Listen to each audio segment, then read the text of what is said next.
Bienvenidos al primer programa UTM al Día, donde tendremos los sucesos más destacados de la universidad. A continuación, te presento los eventos más importantes de esta semana. Los estudiantes de la carrera de turismo celebraron a lo grande sus 4 años. Se vivió una verdadera fiesta donde conocimos los proyectos más destacados de esta carrera.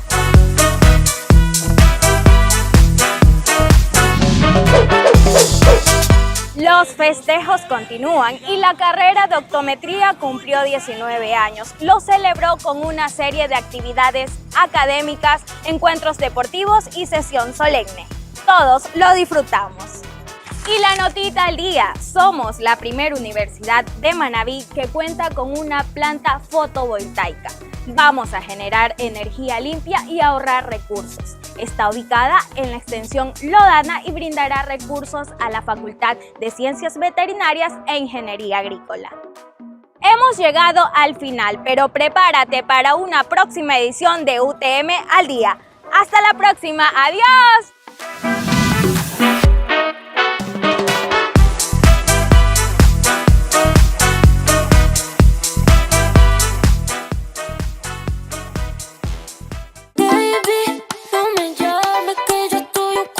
Iniciamos recargados esta semana con UTM al Día. Te traigo las notas más destacadas de esta semana. Les cuento que la Unidad de Inclusión, Equidad Social y Género brinda capacitación a 50 funcionarios de la Fiscalía de Manabí. Somos sin duda una universidad inclusiva y nos comprometemos para que las demás instituciones lo sean. Póngame aplausos porque la UTM va por el rumbo internacional. Firmamos convenio con la Escuela Europea de Dirección Empresas, lo que permitirá programas de posgrado internacionales, pero además podremos tener viajes de intercambio para docentes y estudiantes. Y la notita al día, 187 nuevos profesionales de la Facultad de Filosofía, Letras y Ciencias de la Educación se graduaron. ¡Qué eventote el que se vivió en la facultad! Y qué lindo que todos hayan culminado sus estudios. Hemos llegado a la parte final, pero recuerda estar pendiente de UTM al Día. ¡Hasta la próxima!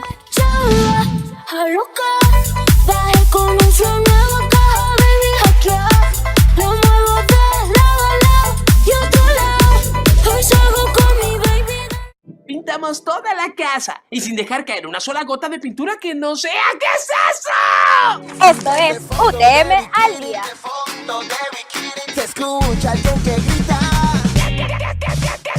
Los estudiantes de la carrera de Ingeniería Mecánica son unos genios. Presentaron la feria de proyectos de termodinámica y qué buenos trabajos pudimos ver. Propuestas para la generación de energía fueron la sensación. ¡Qué capacidad la de estos chicos! Orgullosamente de la UTM.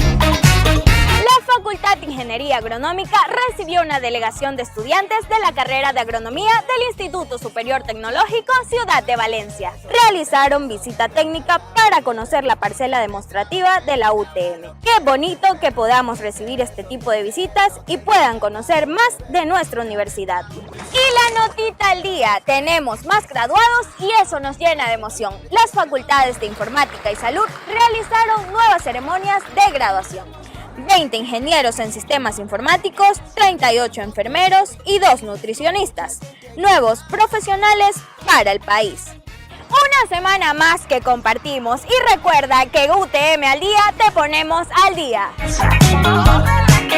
Desde el fondo de bikini se escucha el tren que... Me llamaron de Colombia y yo los voy a buscar en un rato. Me dijo el chuki mío que llegaron los aparatos, que llegaron los aparatos, que llegaron los aparatos, que llegaron los aparatos, que llegaron los aparatos, que llegaron los aparatos, que llegaron los aparatos, que llegaron los aparatos, que llegaron. ¿Qué semana la que se vivió en la universidad? Aquí empieza UTM al Día. Que llegaron los aparatos, que llegaron los aparatos, que llegaron los aparatos, que llegaron los aparatos, que llegaron los aparatos. Iniciamos con la notita al día. Fuimos sede de la 5ª conferencia del Modelo de Naciones Unidas para Latinoamérica y el Caribe. Recibimos a más de 120 estudiantes de diferentes países. quienes además de debatir sobre realidades sociales, participar de conferencias magistrales, conocieron nuestra cultura y disfrutaron de nuestra gastronomía. Estuvimos en los ojos del mundo. ¡Qué grande es mi UTM! Ya te la enseñé. Y durante esta semana vivimos con emoción los 45 años de vida de la Facultad Ciencias de la Salud. Allí donde se forman los futuros médicos, enfermeros, nutricionistas y demás. Disfrutamos de una linda sesión solemne y entrega de reconocimientos. Que al dueño los kilos le den. Y para finalizar esta gran semana, tuvimos nuevos profesionales de la Facultad Ciencias Veterinarias.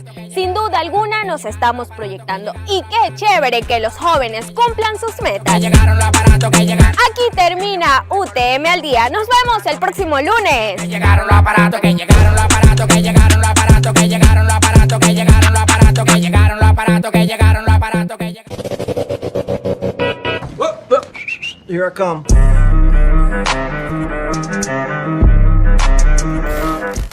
Iniciamos una nueva semana de UTM al día. Quédate que te cuento lo más destacado de esta semana. Yo pa' y pastel, la muñeca, la brasa, los modelos de Mattel. Si no quiero contigo, no me tires a mí. Firmamos nuevo convenio internacional, esta vez con la Universidad Rovira y Virgili de España, lo que permitirá la actualización de conocimientos en investigación, así como movilidad académica. Soy la jefa y tú eres la secretaria. Nuestros profesionales graduados en ciencias veterinarias recibieron capacitación de actualización de conocimientos sobre cirugía en tejidos blandos. Estas actividades son canalizadas a través del Centro de Seguimientos a Graduados de la Facultad.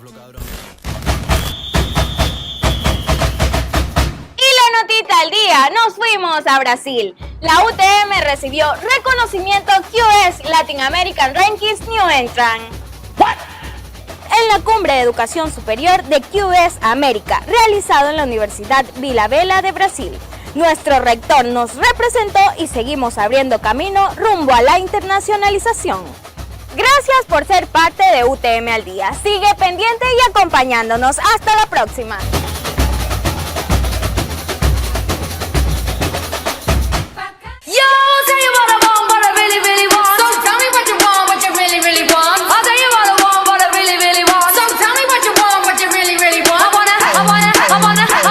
Bienvenidos a UTM al día.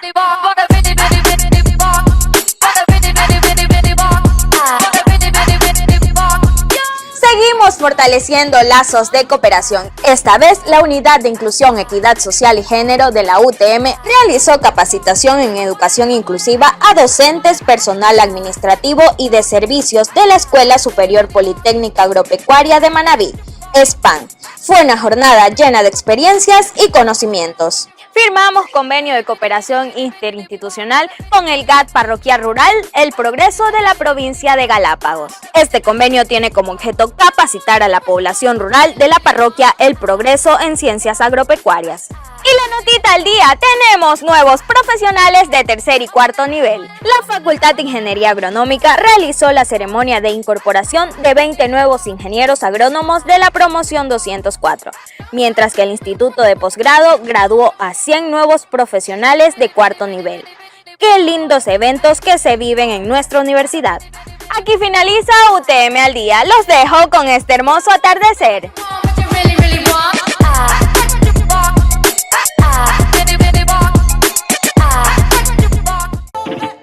Mamacita, mamacita, qué bonita. Mamacita. Bienvenidos a UTM al día. Participamos de la Jornada Mundial de Castración de Perros y Gatos. Nuestros docentes y estudiantes de la carrera de Medicina Veterinaria se unieron para ser parte de este programa junto a 200 organizaciones a nivel de Latinoamérica. El objetivo es disminuir la presencia de animales en las calles. La Facultad de Ciencias Zootécnicas realizó ceremonia de incorporación de 49 profesionales como ingenieros agroindustriales, zootecnistas y en industrias agropecuarias. Nuestra extensión de chones se vistió de gala. Y la notita al día, fortalecemos lazos de cooperación interinstitucional. Una delegación de la Universidad Técnica de Manabí, encabezada por nuestro rector Santiago Quirós, participó de la firma de convenio con la Universidad Tecnológica Empresarial de Guayaquil, el cual tiene como objetivo fortalecer el desarrollo de programas, proyectos y actividades que contribuyan al mejoramiento de la calidad de la educación superior. Además, en la UTEC fuimos parte del seminario sobre modelos de emprendimientos universitarios en Ecuador y Francia. ¡Nos vemos! ¡Hasta la próxima!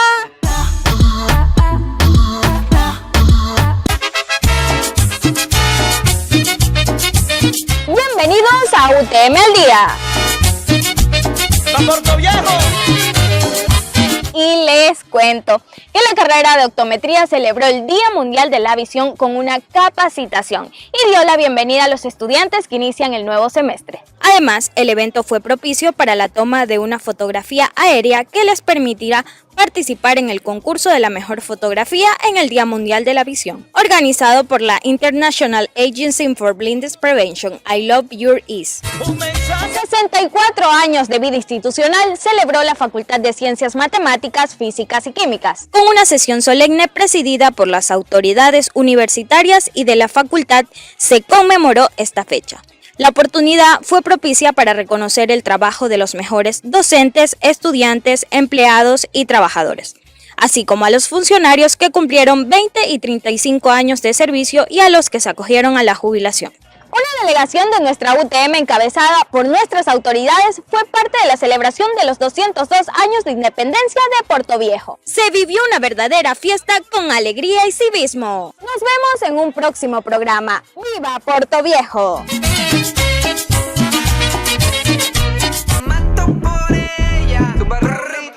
Quiero darte en folio en la silla, ponle rodillas y olvida.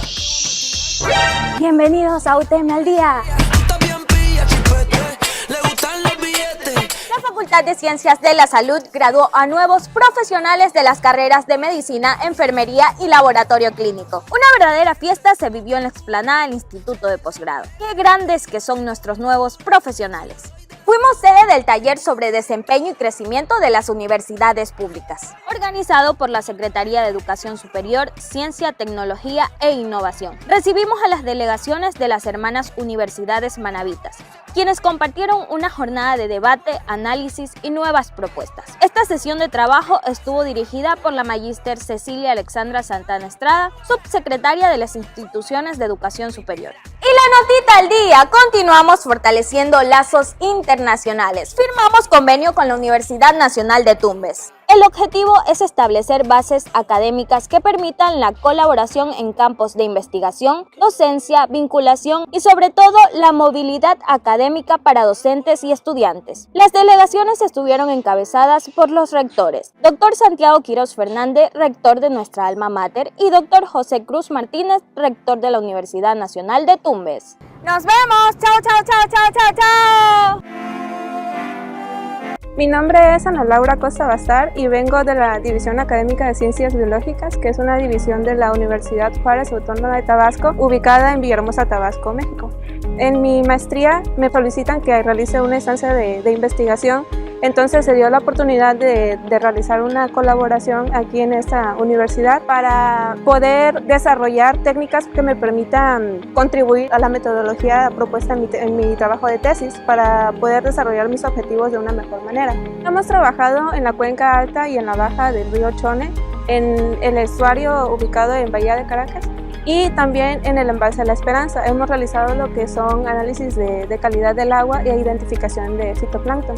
Yo recomendaría a mis compañeros de la Universidad Juárez Autónoma de Tabasco realizar una estancia académica en la Universidad Técnica de Manabí. UTM Internacional. Soy Roberto Hernández Barajas y soy de la Universidad Juárez Autónoma de Tabasco de México. Es la primera vez que estoy en Ecuador y en la Universidad Técnica de Manabí.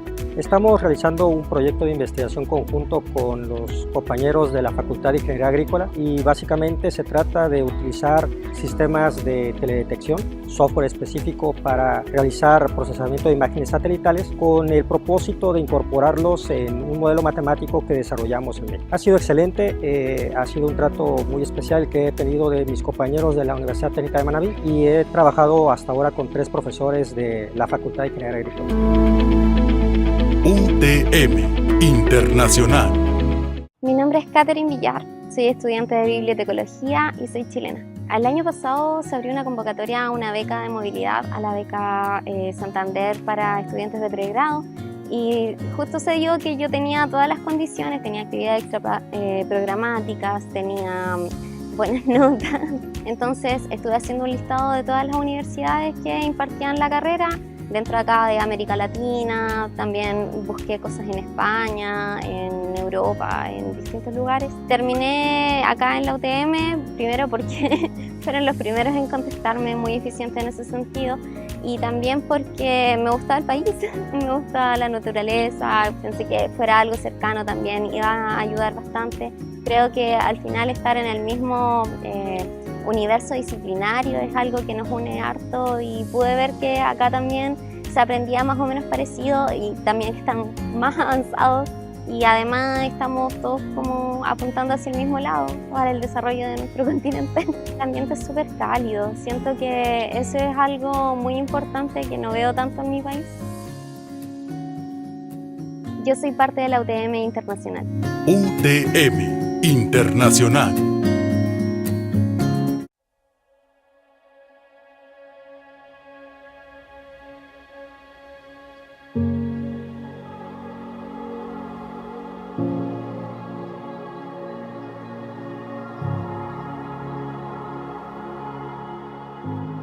Llevo 9 años de actividad física continua, donde pertenezco al alto rendimiento o al deporte de alto rendimiento ya 6, y pues no ha sido nada fácil mezclar lo que es la vida cotidiana, el trabajo, la universidad con mis deportes. Ha sido un dolor de cabeza como no tiene idea. No me arrepiento de nada, he tomado decisiones que créanme que duelen mucho más, el hecho de saber que tienes que dejar de lado toda tu diversión, familia muchas veces, para poder dedicarte a lo que haces. En lo personal yo no veo a mis padres ni mis hermanos hasta diciembre, Navidad. De ahí para allá todo el año yo paso entre estudiando y entrenando. Entonces esos sacrificios son los que nos destacan.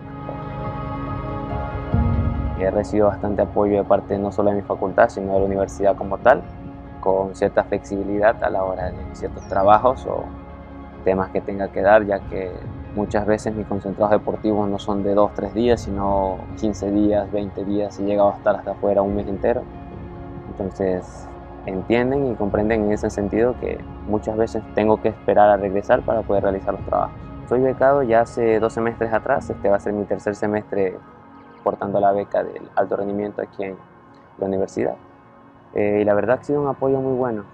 Muchas veces pareciera que fuera muy poco, pero no, créanme que es esencial para la hora de ser deportista, porque todo recurso cuenta.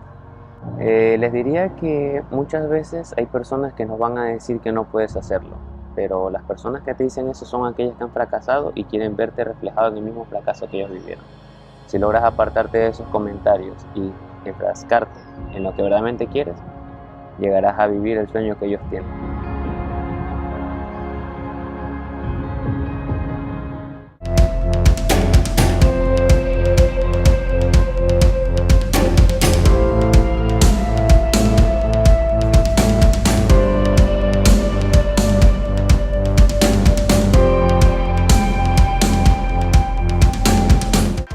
Pasos para registrar tu ponencia en la 6ª Convención Científica Internacional de la Universidad Técnica de Manabí. Paso número 1. Una vez que nos hayamos registrado en el formulario de la convención, nos llegará al correo una notificación con los datos de acceso al sistema de ponencias. Paso número 2. Ingresamos a evento.edu.es con el usuario y contraseña que nos llegó al correo. Paso número 3. Nos dirigimos a la opción CCI UTM 2022 y en el menú Participación seleccionamos como ponente. Se mostrará la opción de registro de ponencia, donde podremos descargar la plantilla necesaria para la elaboración del resumen. Paso número 4. Para registrar una nueva ponencia, damos clic en el botón Nueva y aceptamos. Paso número 5. Se mostrará una ventana con 3 secciones. En la primera sección, llamada Postulación, se debe elegir el área, evento y temática al cual se desea postular el resumen. Luego, detallar el título de la ponencia. Paso número 6. En la segunda sección, llamada Autores, por defecto aparecerá ya registrado nuestro nombre. Debemos editarlo para seleccionar la afiliación y categoría. En caso de existir más de un autor, se deben registrar en esta pestaña teniendo en cuenta que el máximo es de 5 autores. Paso número 7. En la tercera y última pestaña, Archivo, debemos cargar nuestro resumen en formato Word. Damos clic en el botón de carga y seleccionamos nuestro archivo. De manera opcional, si nuestra ponencia lo amerita, podemos cargar archivos látex en formato comprimido zip. Paso número 8. Para finalizar el registro, damos clic en guardar. Paso número 9. Para enviar nuestras ponencias a revisión, tenemos en la columna Opciones el botón Enviar. En esta opción podremos ver los comentarios dados por los revisores. Gracias por ser parte de la 6ª Convención Científica Internacional UTM 2022.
Hola, mi nombre es Ángela Guerrero, estudiante de la carrera de Medicina Veterinaria y te invito a conocer un poco más de mi facultad.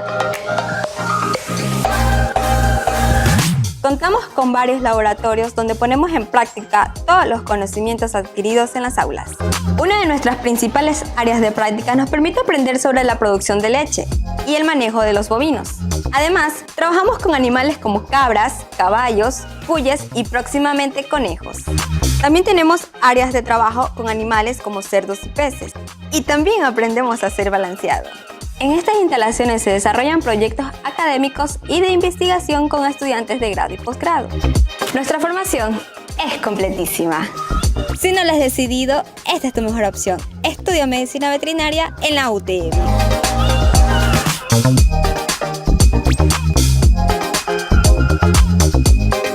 Universidad Técnica de Manabí. Hola, soy Ulex Elcibar, estudiante de la Facultad de Ciencias Zootecnicas de la Universidad Técnica de Manabí, extensión Chone, y te invito a conocer un poco más sobre mi carrera.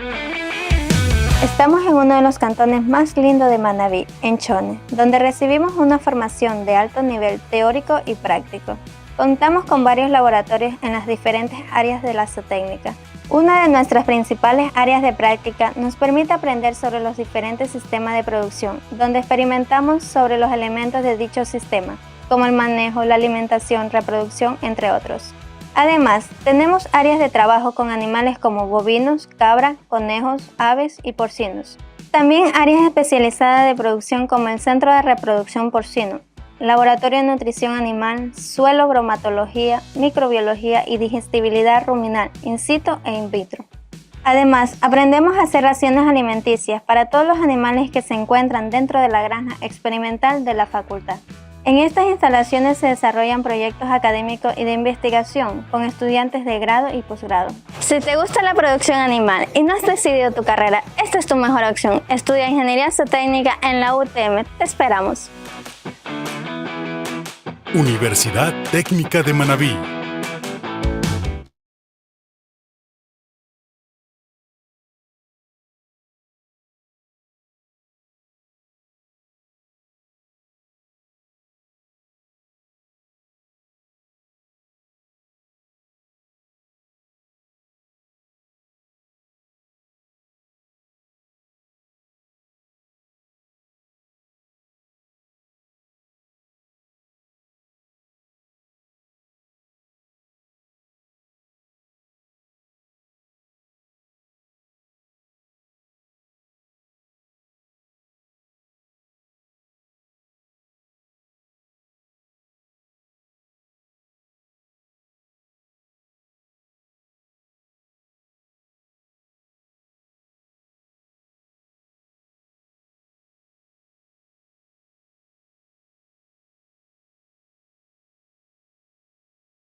Good afternoon, everyone.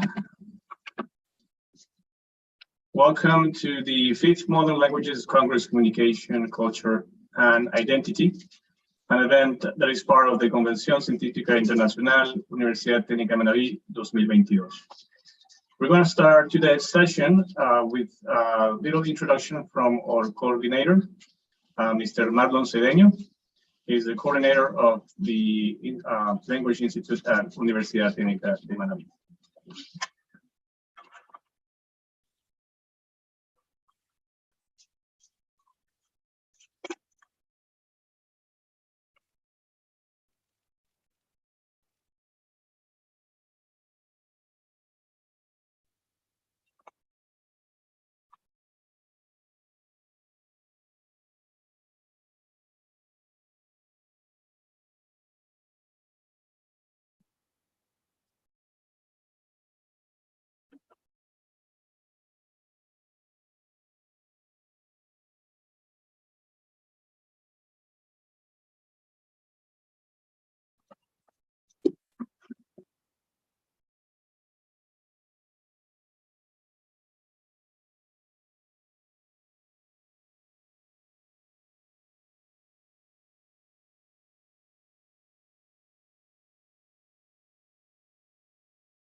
Hola, no sé si me escuchan.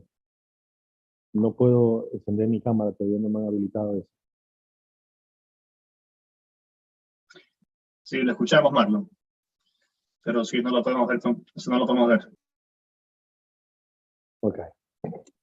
Ahora sí. So, good afternoon, everyone. Thanks for being here. The 6th International Scientific Convention, Universidad Técnica Manabí, UTM. So it's a pleasure for me to share with you this space of academic research, teaching knowledge, working experience, and all the stuff that I'm pretty sure you all teachers are made of. I'd like to start this convention quoting a very important scientist, which says that learn from yesterday, live for today, and hope for tomorrow. The important thing is not to stop in questioning yourself. Albert Einstein. So, my friends, welcome to this 5th International Convention of Languages and Culture and Identity. Welcome to this magnanimous event. And I'm pretty sure that you will enjoy these 3 days of presentations. Thank you all, and good luck to all the speakers.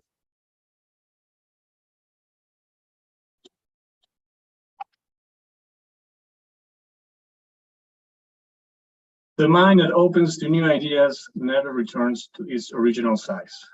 La mente que se abre a una nueva idea jamás volverá a su tamaño original. Albert Einstein. Good afternoon again, and welcome to this 5th Modern Languages Congress, Communication, Culture, and Identity. My name is Javier Centeno. I am going to be today's moderator.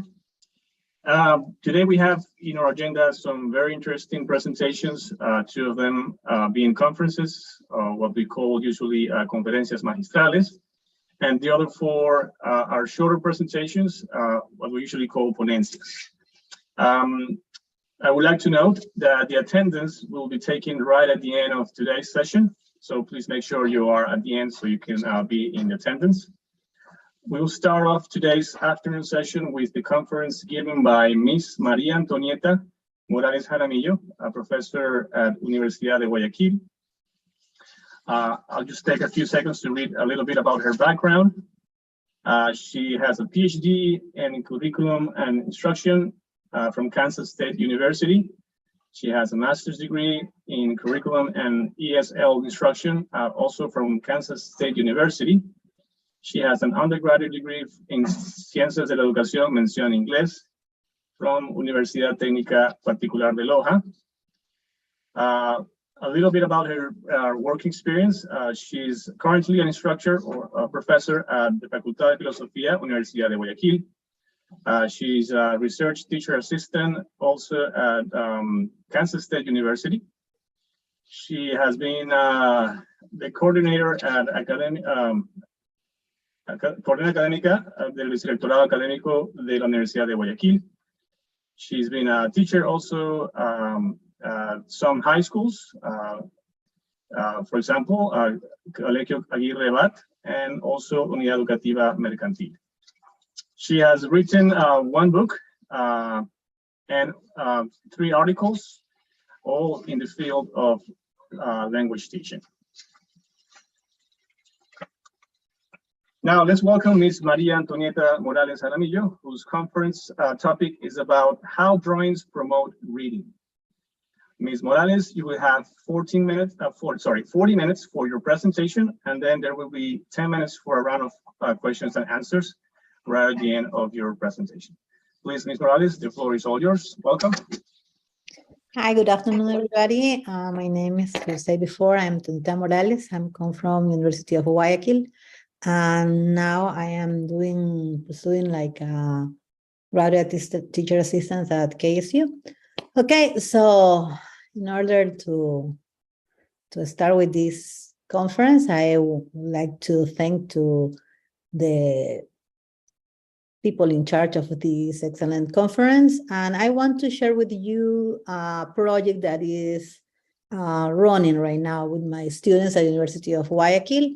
With the level of these students is English A1, it's the very basic level. So I really want to start with this project because I realized that not only in English, but in Spanish, students or learners didn't like to read.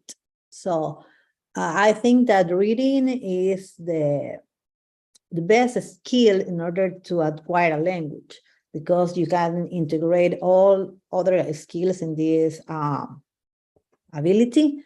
And it was my compromise to engage students with reading in a very natural way. So using some theories, etc. So that's why I want to present today this on-running project.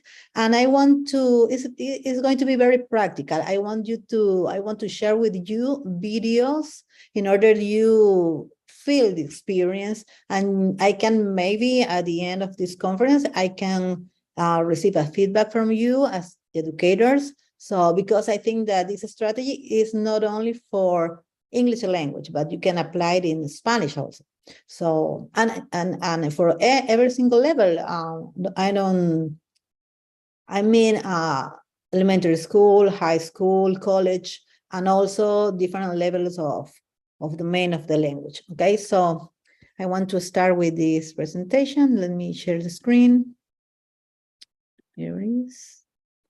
Okay. Okay. Let's begin.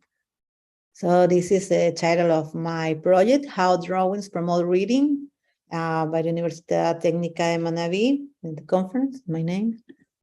And why read and draw? Read and draw activities encourage learners to visualize what they read. Okay, by drawing out what they have read, learners interact with text on a deeper level because they can relate what they see or what they have in their mind, their background knowledge. So they must be more engaged rather than simply passing over words without understanding the ideas present, because that is boring for them. If they don't understand the vocabulary, if they don't understand the message, the context of the reading, so it's going to be hard, and then they are going to quit. Okay, when learners draw what they read, teachers have insight into how well they understand the text. So it's a feedback for us as teachers. Drawings is fun, obviously. Drawing can make reading more fun for early readers, for struggling readers too. It gives learners a chance to be creative and express themselves while practicing their reading skills. Okay, so these are some considerations in order to integrate the reading strategy or ability with drawings. Okay.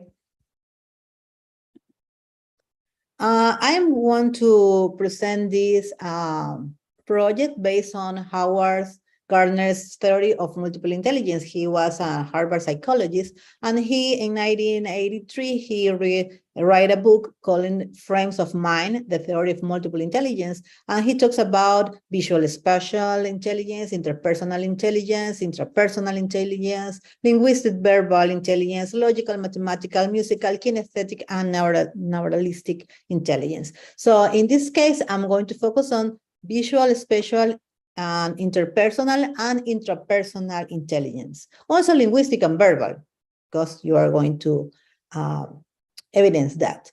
So I want to pay attention on the videos in order to, you can catch when students are applying this type of intelligence, when they are applying visual, spatial, when they are applying interpersonal, because you know that some students are shy, they don't want to express in other language, even in Spanish, but more difficult for English, okay? And in interpersonal, because they can collaborate, like because he says in the constructivism theory, okay? They need to make a social interaction in order to advance in their learning process, okay? And also linguistic verbal, because they are going to work with language, with vocabulary, and new words, phrases, grammar, etc.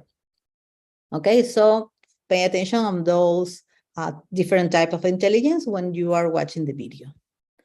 Okay, in this study, drawing is presented as an effective strategy as I told you before, for encouraging learners to read based on the hypothesis that reading and drawing are comparable semiotic systems. And learning is most powerful when these semiotic systems work together. And also we are going to see evidence that we are going to promote writing skills too. Okay, and for this purpose, I'm focused on two classic of the old times. Okay, we are focused on Oliver Twist. We're going to use this story, but in a very summarized level. These classic novels are are graded for the different levels of domain of the language. Okay, we're going to use, as I told you before, Oliver Twist by Charles Dickens, and also I'm going to work with Tom Sawyer by Mark Twain. These classicals are very useful in these activities, and because it talks about the life, natural life in different times, but they are talking about real life, how people struggle in life and kids. And I used to choose this type of stories in order to students reflect on that and think about how was the life before and how people of their age maybe struggle with the environment. Okay, so let's continue. The experiment. I'm going to talk a little bit about the experiment. This experiment tries to test the effects of self-generated drawings. These drawings that the students make by themselves using narrative text of the reading on the reading comprehension of English language, aware of the potential that self-generated drawings representing helping EFL learners, English as a foreign language learners, advance their reading comprehension skills. I set out to explore whether drawings could help university students develop their reading comprehension while they read graded classic literature as part of their English class level A1, as I told you before. Very basic level. I specifically focus on answering the following research question. The first one, do participants who use self-generated drawings as a reading comprehension strategy perform better on a reading comprehension test than participants who do not draw as they read? The participants who use self-generated drawings as a reading comprehension strategy write better summaries than participants who do not draw as they read? How do students perceive self-generated drawings as a reading comprehension strategy? As I told you before, this is a progress project, so it's in progress, but I'm gathering a lot of information through the videos that you are going to watch later. Okay, so think about these questions while you are watching the videos, okay, in order to I can get a feedback from you, because I already know what they did, but I really wanted to know what you think about this. Okay.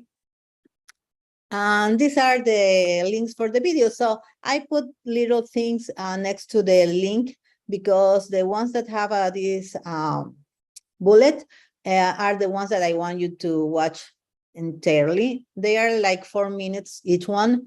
And the other one I'm going to pass to the minute that is there to, for example, 290 minutes and then to the end, so on. Okay, so in order you don't bore you, but I really want you to share with you this project. Okay, so this is the first one. Hello everyone, today I will talk about chapter 11, the end of our story as the final project. So that's when the police finally got Fagin, and at the same time, Charlie Bates and Toby Crockett were escaping to an old house on Jacob's Island. So the only disadvantage they had in going to that place was that they were in part of London where houses, streets, or buildings were in poor condition. So we also found out that Sykes met them there. The boys were already aware of what he did. I mean, kill Nancy. So they them with concern until suddenly they heard voices outside the house. They were people who would have already seen them. So instead, Sykes worried too much, obviously, that he will go to prison. So without a second thought, at Toby Crackett's request, he climbed onto the roof with the rope in his hands.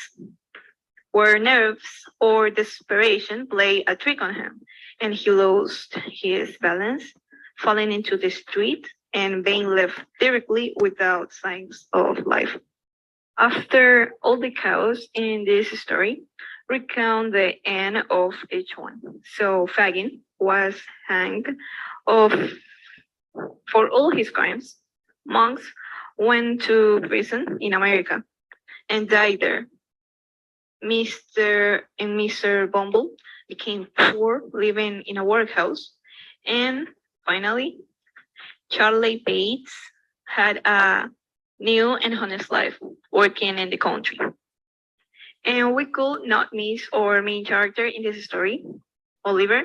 So Mr. Brownlow adopt Oliver. He, Mr. Brownlow, and Mr. Bedwin went to live in a lovely house in the country, living near to Maylie and Dr. Losburn's house. So where they visited each other often and were very happy. And as time passed, Oliver grew up and Mr. Brownlow taught him many things. So that's how Oliver finally had a lovely family. Okay, now I think that every character in this story has been impressive, but if I had to choose, it will be Oliver. Yep, one of the scenes that I was waiting to see until the end of the story was to see him happy along with Mr. Brownlow and all of them, really. So after, going through so much in his entire childhood, being orphaned and alone in such a short time. So yeah, that's it for me. These are some drawings that I want to add as a plus, as a pillow.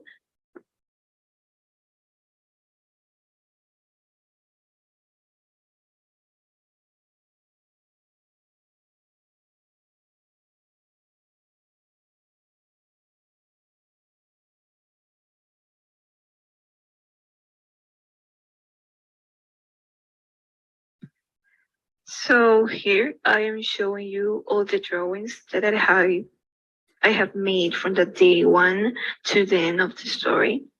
And the truth is that I don't know where I got such creativity to try to capture my ideas on a piece of paper while I was writing the story.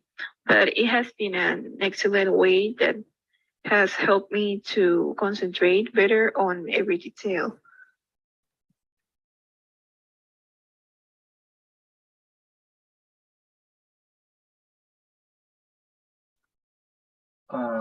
Ms. Morales, sorry to interrupt. The things that we're not seeing in the screen or the video that you're sharing, maybe you have to open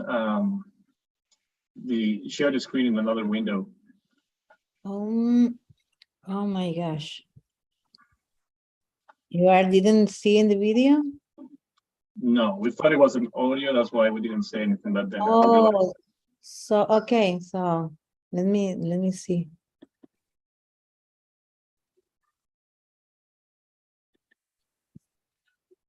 Now? Yeah, I think we can now see Oh, it. what a shame. Okay, so I'm going to like Are this. some drawings that I want to add as a plus, as a pillow.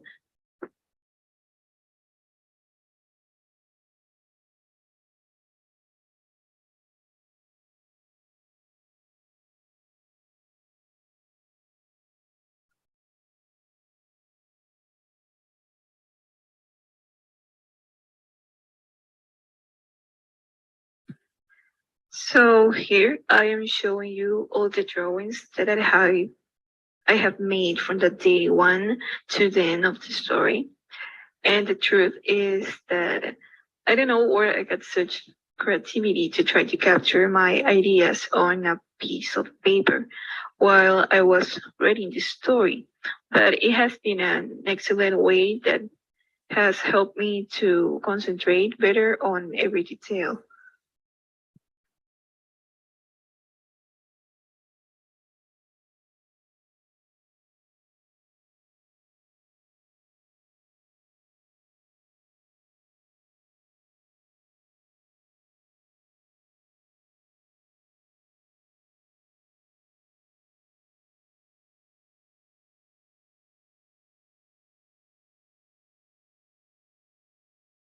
So it has been a nice and interesting experience while doing the activity.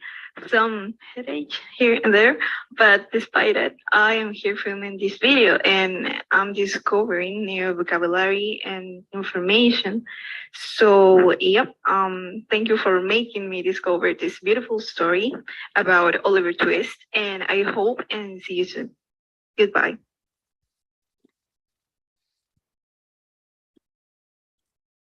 Okay, so then I have this one, and I'm going to Aliens in here. the history, and I consider it if Miss Rose Bagin, they were able to rescue and save I want to share her experience. him, and also Nancy knew of her fate, but helped Oliver as he was just a little boy, wanted to have a family to take care of him. And finally, my experience. About my experience that I had, what developed the story was so good because when I read about Oliver, I had many emotions. Sad at first, but then happy because Oliver managed to have a family and be happy. In addition, the activities helped me a lot. I was able to increase my vocabulary and improve a little in the spec of my speaking. And now I present my drawings.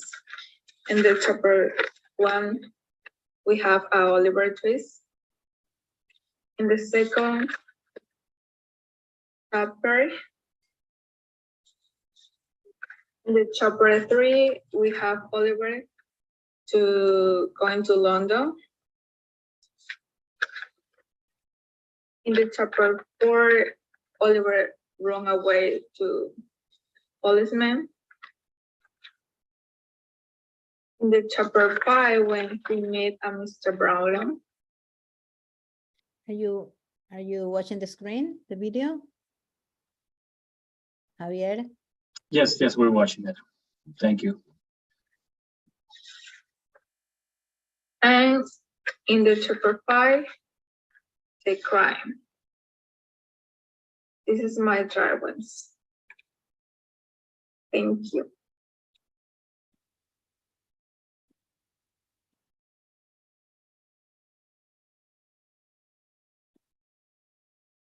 Okay, this is another one.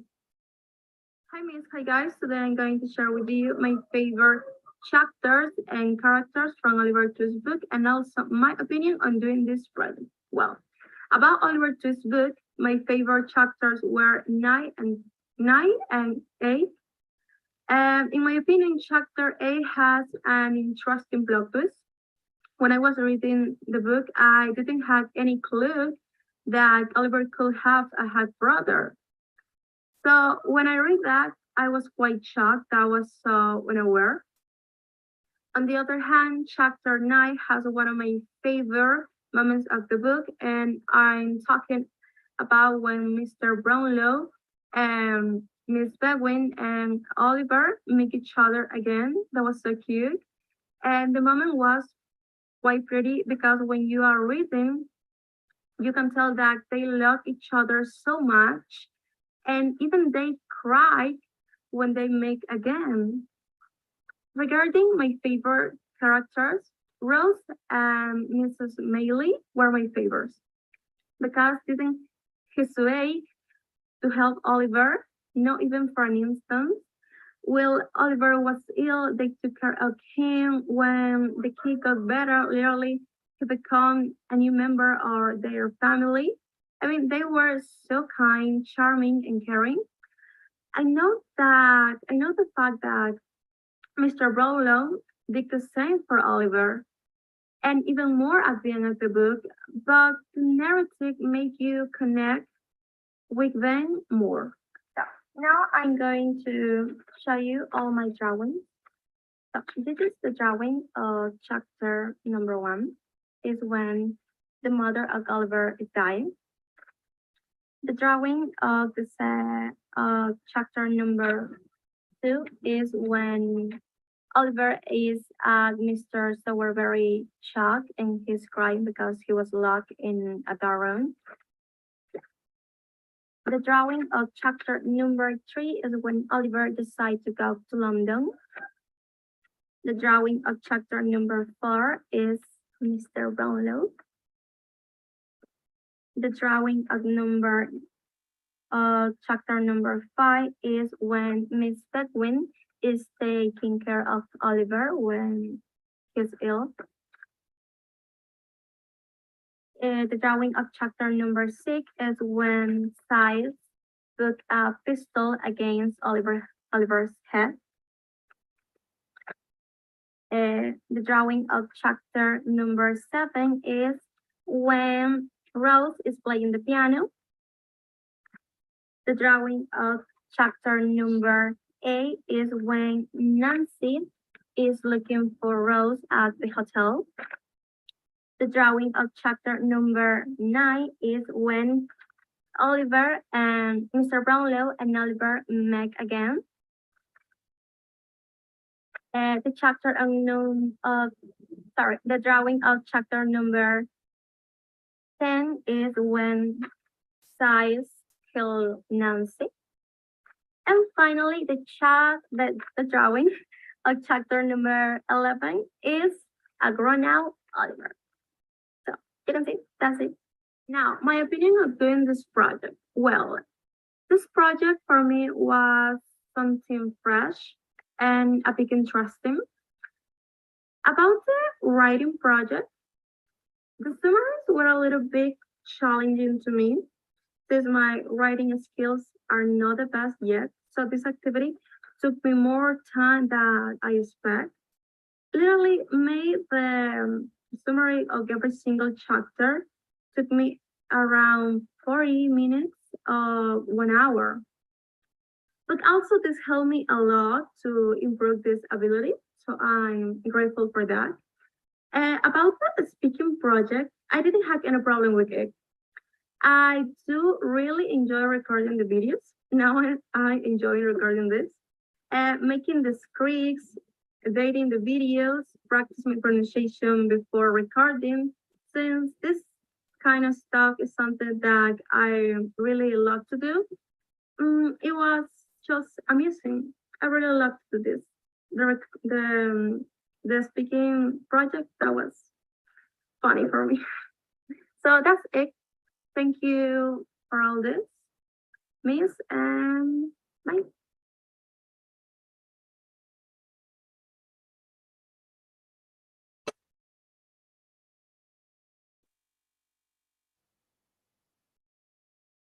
Okay, in this one, I'm going to present just a minute. Hi guys, today I'm going to share with you my favorite chapters and characters from Oliver Twist's book. This one. Hi, this is my final video. So I'm going to start by telling you who my favorite characters are. Of him very much. Have consequences for monks and Faggy behind Oliver when they were escaping, and he was shot. He also killed Nancy just because he was furious. Monks and Fagin were planning to destroy Oliver's life, and he was just a kid. And out of greed, they wanted to take everything away from him, even his life. Now, I'm going to show you the drawings that I drew for each chapter in this book. So we have 11 drawings. In the first one, we have the old lady that was taking care of Oliver when he was born in the workhouse.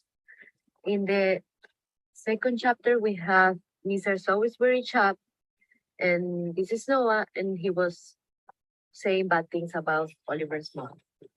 In the third chapter, we have Oliver when he was escaping to London. He was going to London. In the fourth chapter, we have, this is Mr. Brownlow, and he is in the bookshop, and they were Dodger and Charlie, and they were trying to rob him.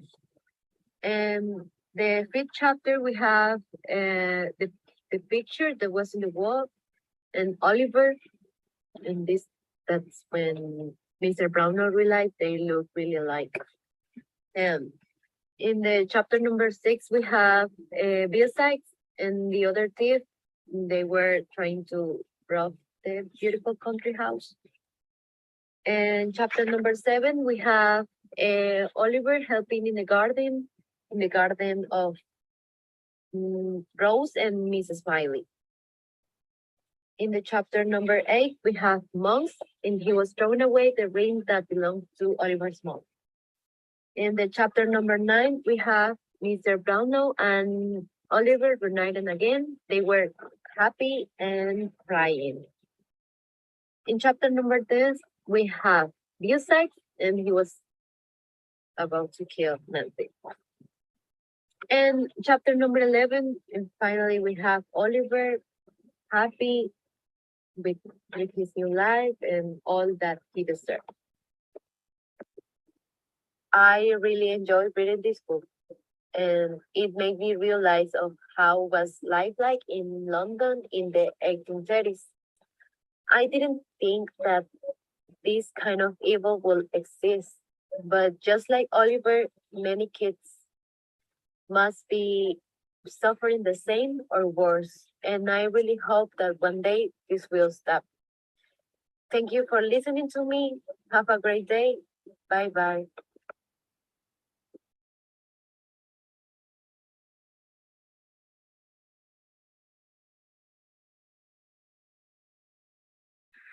Hey guys, how you doing? Welcome back to my Oliver Twist videos, and this time I'm gonna be talking about my final project about the book Oliver Twist. So let's start with my favorite chapter, specific chapter. Is this one that I have in here. This is chapter number 6, The Crime.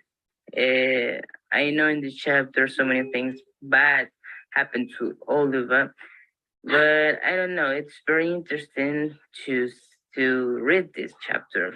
It's the best chapter I read in this book, especially because of the scenes that we know in this chapter, how Oliver gets shot by a gun. And I don't know, when I read this, I felt like being an action movie. It has a very unexpected final, because you don't know where is Oliver. Is he dead? Is he all right? I don't know. So I enjoyed to read this chapter especially.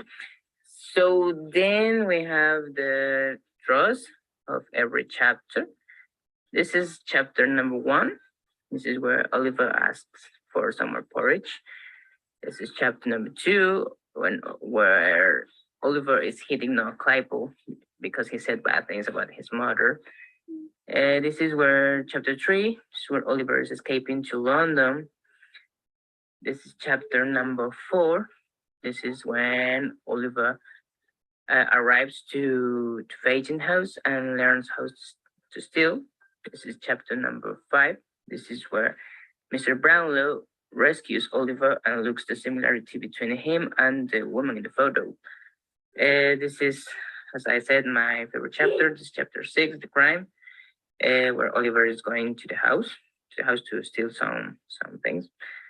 This is chapter number 7. This is where Oliver gets sick because of the shot. This is chapter number 8, Nancy's Secret. This chapter is very interesting too, and this one too.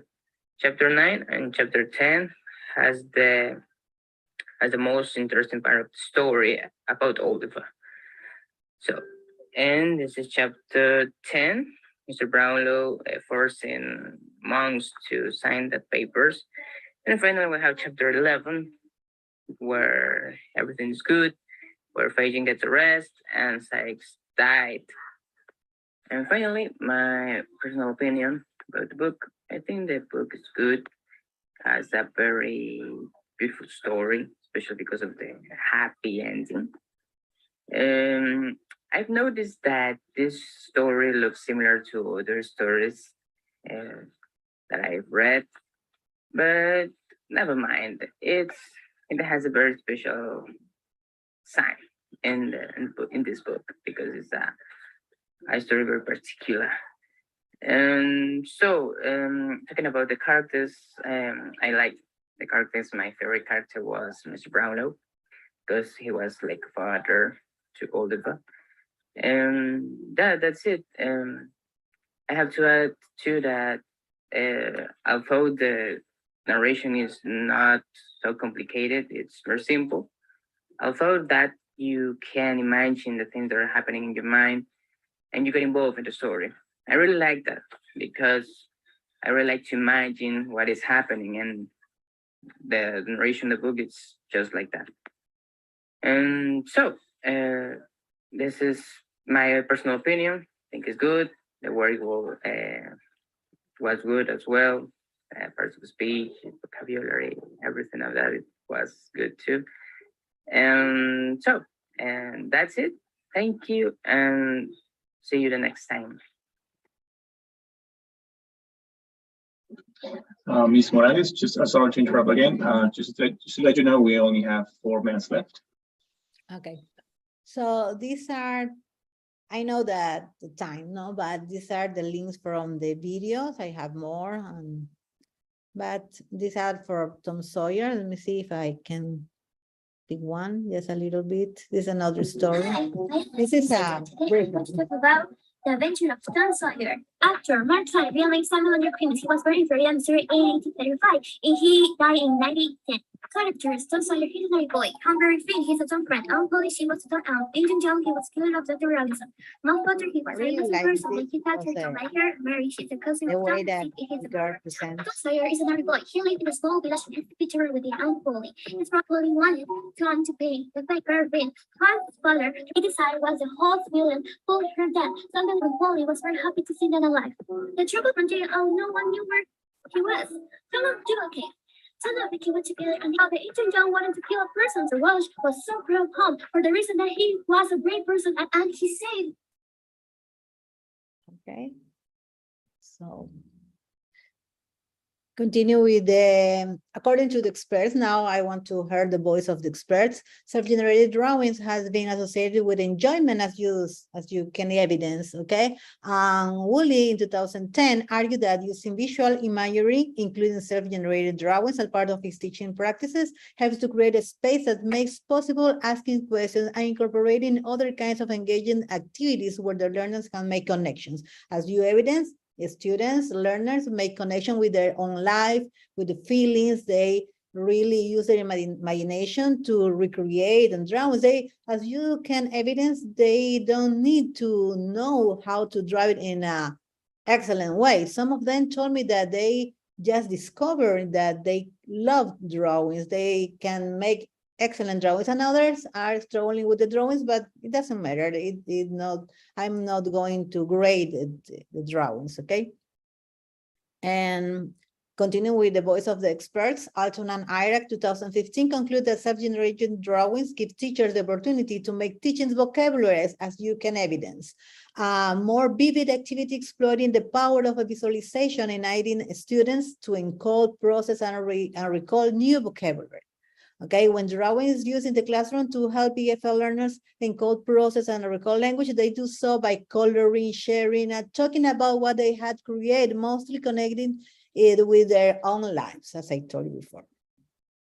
Okay, and now I use Flipgrid, as you say, as you can evidence, as you can watch. The videos that you watch are made in the Flipgrid application.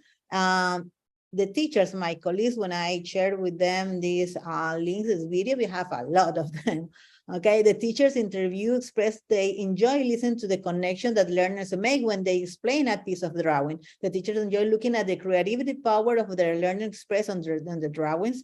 And with constructing drawings, the teaching the English language learners increase the chance for teacher students and students interaction with as opportunity for interaction and for language development, according to Long and Norris 2002. Okay, but you know, it has to be some conditions for get benefit from drawing while reading. Okay, so first of all, learners need to have a minimum overall proficiency, which is A1, is very good average. The text needs to be graded at English level that learners can understand. In this case, English level A1. And take advantage of drawings. According to Fiorella and Kuhlman, 2020, advice to take advantage of passages that are very descriptive. Learners don't need to worry about knowing how to draw, as I told you before. You can saw excellent drawings, and also they're using like circles and little sticks. Self-generation drawings as a teaching strategy has been approached as a theoretical good idea in language teaching and learning, according to Worms at 2016. Rigorous experiments need to be conducted to test the effects of the generation drawings using narrative text on the reading comprehension of English 11. That's what I'm doing right now, trying to make this experiment in order to reveal or evidence the effects of these self-generated drawings. Okay, implications. The first implication is that for learners to be able to benefit from self-generated drawings, the content needs to be easily imaginable and as a result drawable. Okay, you can use exploratory text in this case. Okay, we prefer to use classics, novels, etc. The second implication is that learners need to be able to have minimum level of proficiency, nominal linguistic threshold, according to LEMS 2012. To be able to transfer their reading competency from their first language and therefore understand the story. The third implication is that English language teachers are constantly looking for ways to improve their students' language skill in the target language, and this is the best one because they are free to express themselves. I told them before this project that I won't grade their speaking or their pronunciation, the errors that they made. And so they can use like scripts, they can tape the video and do it again. When they are comfortable with the final production, they can send to me. Okay, using drawings as a teaching strategy can be used with other aspects of the language, such as vocabulary, so you can evidence speaking. And teachers willing to go to extra mile can have learners use drawings as a precursor for writing activities, as you can evidence too.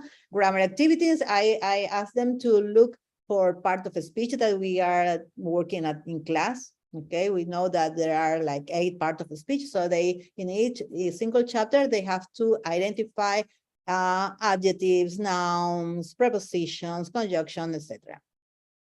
Okay. And conclusions. Using drawings as a teaching strategy can be used with other aspects of the language, such as vocabulary, according to Galton, speaking, and writing as well.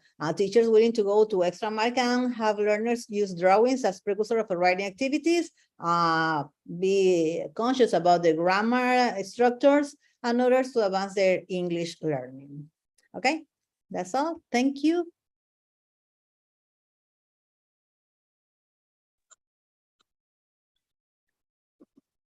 Thank you very much, Ms. Morales, for your great presentation. Now we're going to move to a round of questions and answers. We're going to have about 10 minutes to do this part. So please, to the ones that want to make questions, please, you have to raise your hand, look for the hand in the panel, and press the button. And as people raise their hands, we're going to allow them to make a question. Okay, you may speak and make a question to Ms. Morales.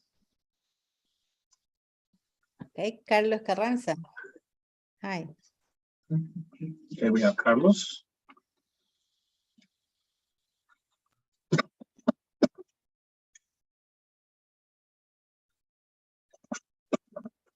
Hello, good afternoon. It's a pleasure to be here. Greetings to all the participants and to you, Miss Maria Antonieta. I am really glad, and I would like to tell you that I really see your activity as a positive one.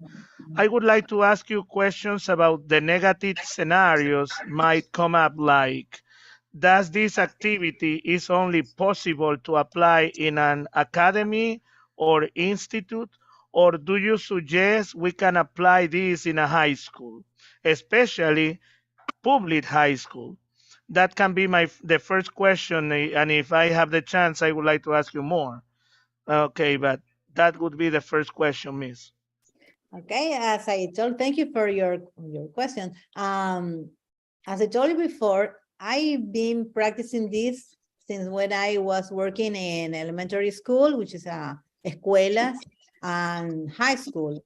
No, I was working at Aguirre Abad High School in Guayaquil, which is a public school, high school. And I already applied this with my students as well at the University of Guayaquil, which is a public university. So you can do in every single social class institution, because you just need piece of paper, pencil, colors. And I also suggest that it's a good idea using audiobooks. I use the books with audio. So in this case, I am integrating all the skills in just one. Okay, because at the same time, when the students are listening, they are reading and they are capturing the pronunciation. And then when they have to provide me a feedback from or summary for each chapter, they are going to read and try to pronounce in the best way. So I think we can do with this activity with every single high school or college, any level. Thank you, Carlos, and thank you, Ms. Morales, for your answer. Is there any more questions from anybody else? You may raise your hand. Or we can allow.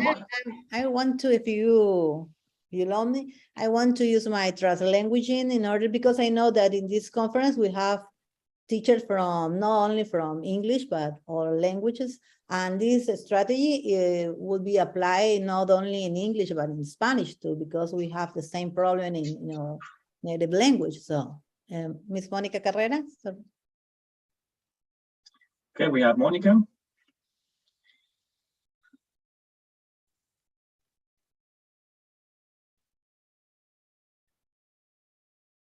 Okay, Monica, you have to accept the message. Now can you listen? Yeah, we can listen. Okay, thank you very much. Good afternoon with everybody.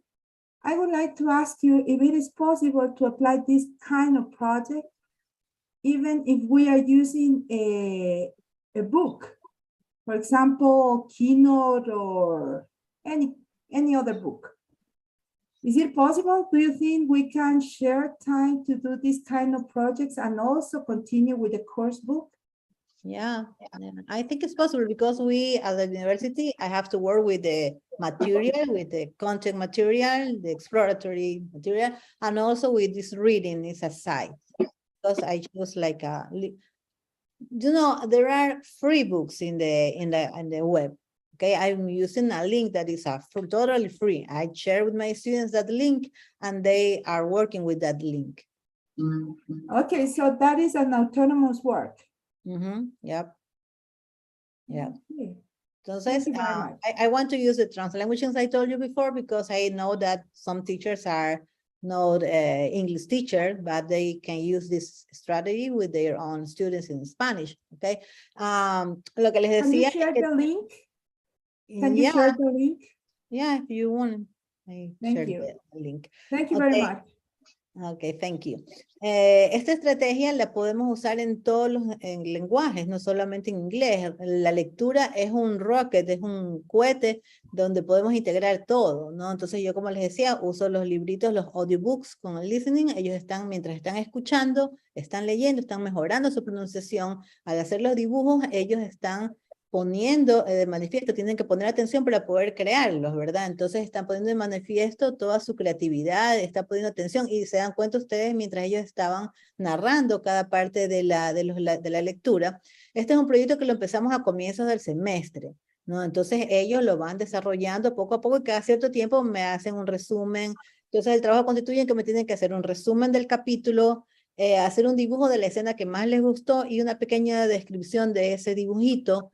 Tienen que buscar como les decía, los parts of speech que encuentren en ese capítulo, adjetivos, sustantivos, verbos, preposiciones, lo que ya hemos visto en la parte de toda la materia, ¿no? Que es English en este caso, ¿no? Y luego con los videitos, ellos se expresan como ellos quieren, o sea, ellos me cuentan todo esto, y no hay el que lo esté juzgando, porque ellos ya saben que yo no les voy a quitar puntos porque pronuncien mal, porque cometan errores, pero ellos tienen que tratar de hacerlo mejor. Entonces yo siempre les digo, cuando ustedes se toman un selfie y la quieren mandar a un amigo o a una amiga, se toman como 100 y de ahí escogen la mejor, ¿verdad? Asimismo, ustedes van a grabar un videito y cuando ya se sientan que está bien, entonces ahí me lo envían, no me van a mandar lo primerito que hacen, ¿verdad? Entonces, de esta forma, ellos están, sin darse cuenta, están perfeccionando todas sus habilidades, su listening comprehension, su reading, su writing al hacer los summaries. Yo les dije, pueden hacer scripts y los leen, yo no tengo problema, porque estamos hablando de un nivel muy básico, el A1.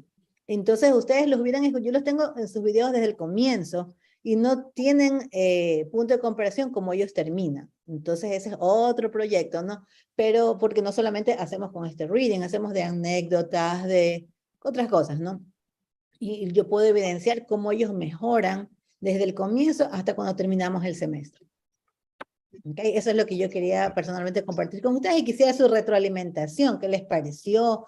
Si creen que los chicos han disfrutado del proyecto, porque esa era otra parte, yo les preguntaba sus experiencias. Si ustedes han evidenciado, se ve que ellos sabían del contenido, cómo lo manejaron. ¿Qué opinan? ¿Quién me puede dar una retroalimentación de eso? Para, no sé, ver qué opinan ustedes como docentes también. Muchas gracias, Miss, muy amable. Hace un momento yo le había hecho una pregunta en inglés y ahora quería justamente comentarle en español. Bueno, una retroalimentación y una pregunta también. Es excelente la técnica que usted nos ha traído, me parece muy buena. Me gustaría de pronto intentarla, pero aquí viene algo que yo tengo una preocupación. ¿Cómo poder evitar que los estudiantes, porque hoy en día hay estudiantes tanto en lo público como en lo privado, en los colegios, que son demasiado hiperactivos y algunos pues a veces hasta le hacen memes a los profesores?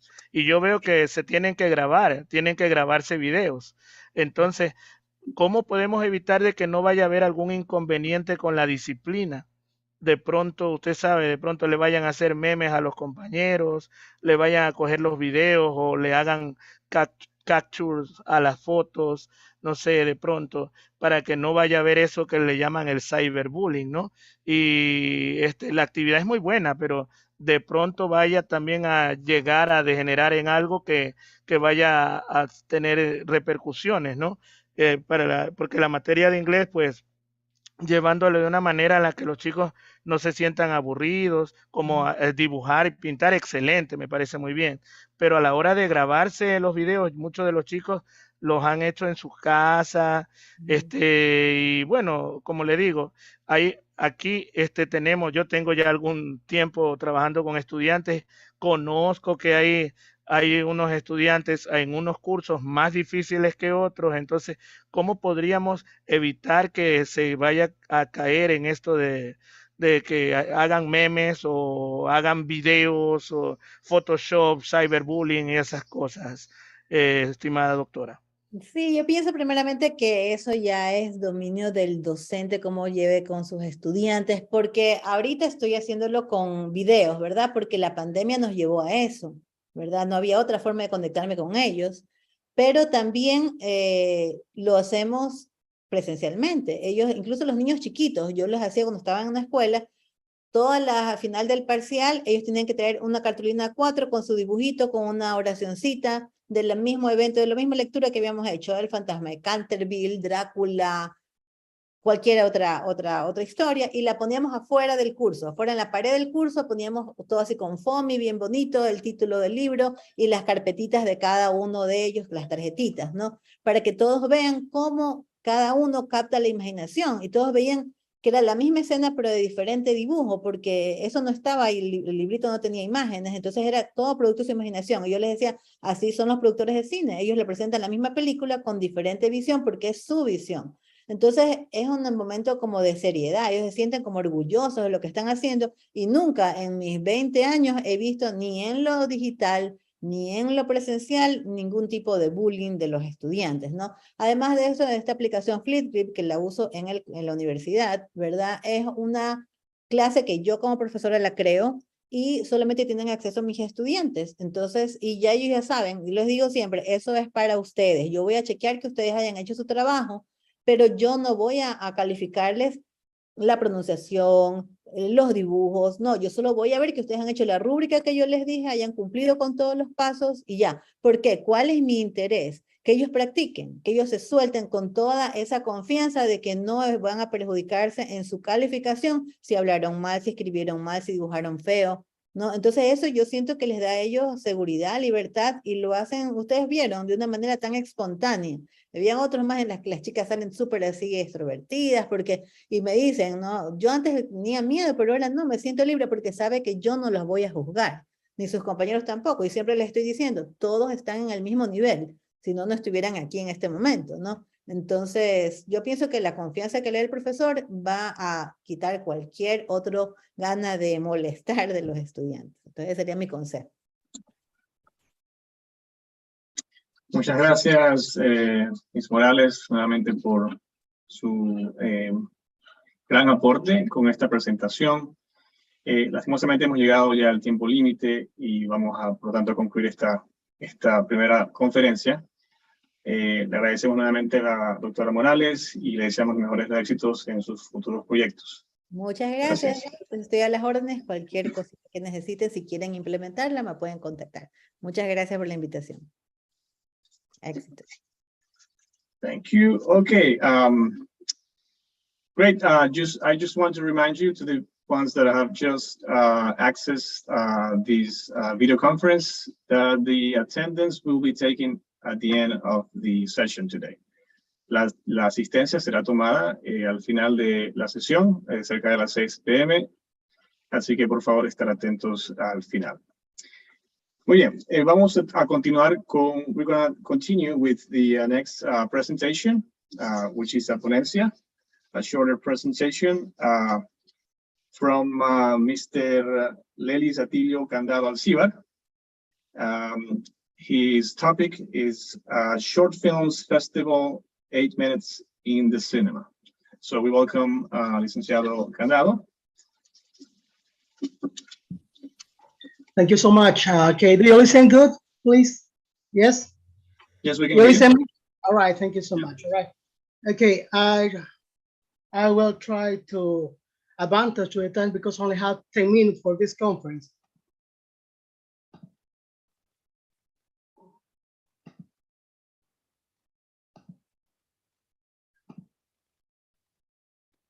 Okay, please help me. You can see my screen?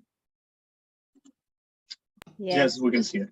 All right, thank you so much. Okay, first I want to thanks to Universidad Técnica de Manabí to allow me to be in this conference. Okay, my topic is about the short films. Okay, wait a minute, please.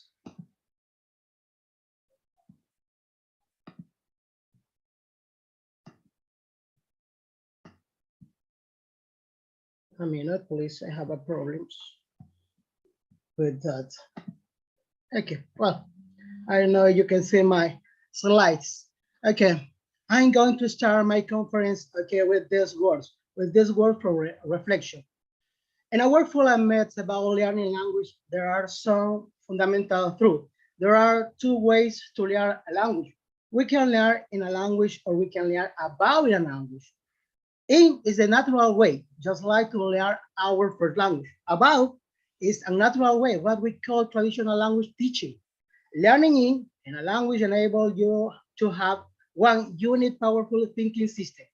Learning about the learning usually means you have two disconnected systems in your brain. One system is additive to language work together.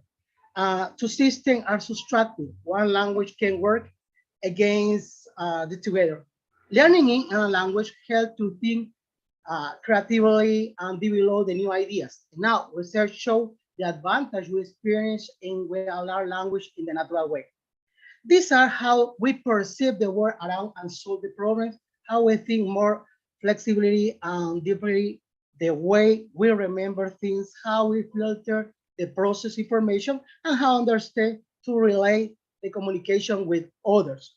Learning in a natural way, learning about a language is the most common approach in our schools. Learning in a natural way, learning real things and language at the same time has become the signature language learning and approach of the 21st century. Okay, in the last conference, the Dr. Maria Antonieta okay, apply a method, okay, with a draws, with a tails. Now, this method is with short films. Now, the question is, we wonder how are teaching the foreign language to the next generation. Remember, the next generation, okay, knows use the cell phones, the technology, good. Okay, maybe you can use grammar, readings with dialogues printed in your books, watching movies, singing songs, practicing the pronunciation, or with the real experience. Okay, remember, okay, in the last conference, the Dr. Maria Antonieta Morales said, this is the real experience, because then use tales, okay? That's important, the tales that all people know, right? Now, I think the answer is obvious. Okay, my project is about the short films and this problem. Okay, we put in practice in 2019. Okay, I count about this project in 2018. Informatica Puerto Viejo High School, together with the English area, successfully promote the first intercollegiate short film festival in the English language. After having achieved an impeccable organization in the internal context held in 2018, the first experience gave the guideline to intercollegiate edition. The essential objective was based in the concept improvement of academic results and behavioral motivation and cultural standard through the system of equal opportunities and quality training. And after suffering a change in educational policy, for example, in our schools, okay, decrease the hour in English, natural disaster, okay, you remember natural disaster, okay, in Puerto Viejo. It was necessary to execute a comprehensive and innovative plan to propose to put in practice the skill and improve the acquisition of the foreign language. 8 minutes of cinema consisted in recorded as short films were allowed to show to the talent and the creativity of the student. The elaboration of the original script, the cast of the cast, the selection of the education and the staging, recording, editing, were the first of the work on the presentation of the final product. The short films were a sample ability, initiative, and enthusiasm of the students. At the final, Agana Line was Oscar in the auditorium on our university, and in the best Oscar Awards style, the students in Ford and World were awarded and recognized. The short film festival called 8 Minutes of Cinema had a participation of 9 educational institutions that represent by students by between 15 and 17 years. Where in high school, the films participated in the following categories. First category, best short film, best screenplay, best actor, best actress, best music, best editing, and best staging. A new pedagogical system can challenge the traditional system to make change in the educational models that are learning a language. Okay, now, okay, I create another.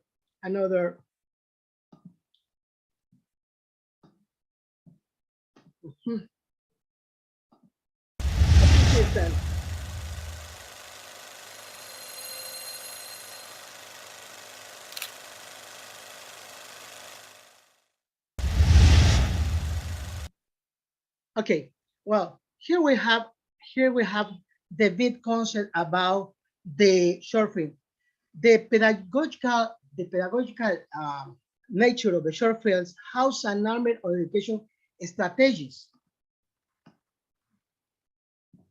that are used in English language teaching a process that they were perfectly and added to social science, technology, artistic education, and other areas of knowledge, which together provide the student with means to motivate their imagination, creativity, ways, or digital knowledge, teamwork, and understanding of their social environment.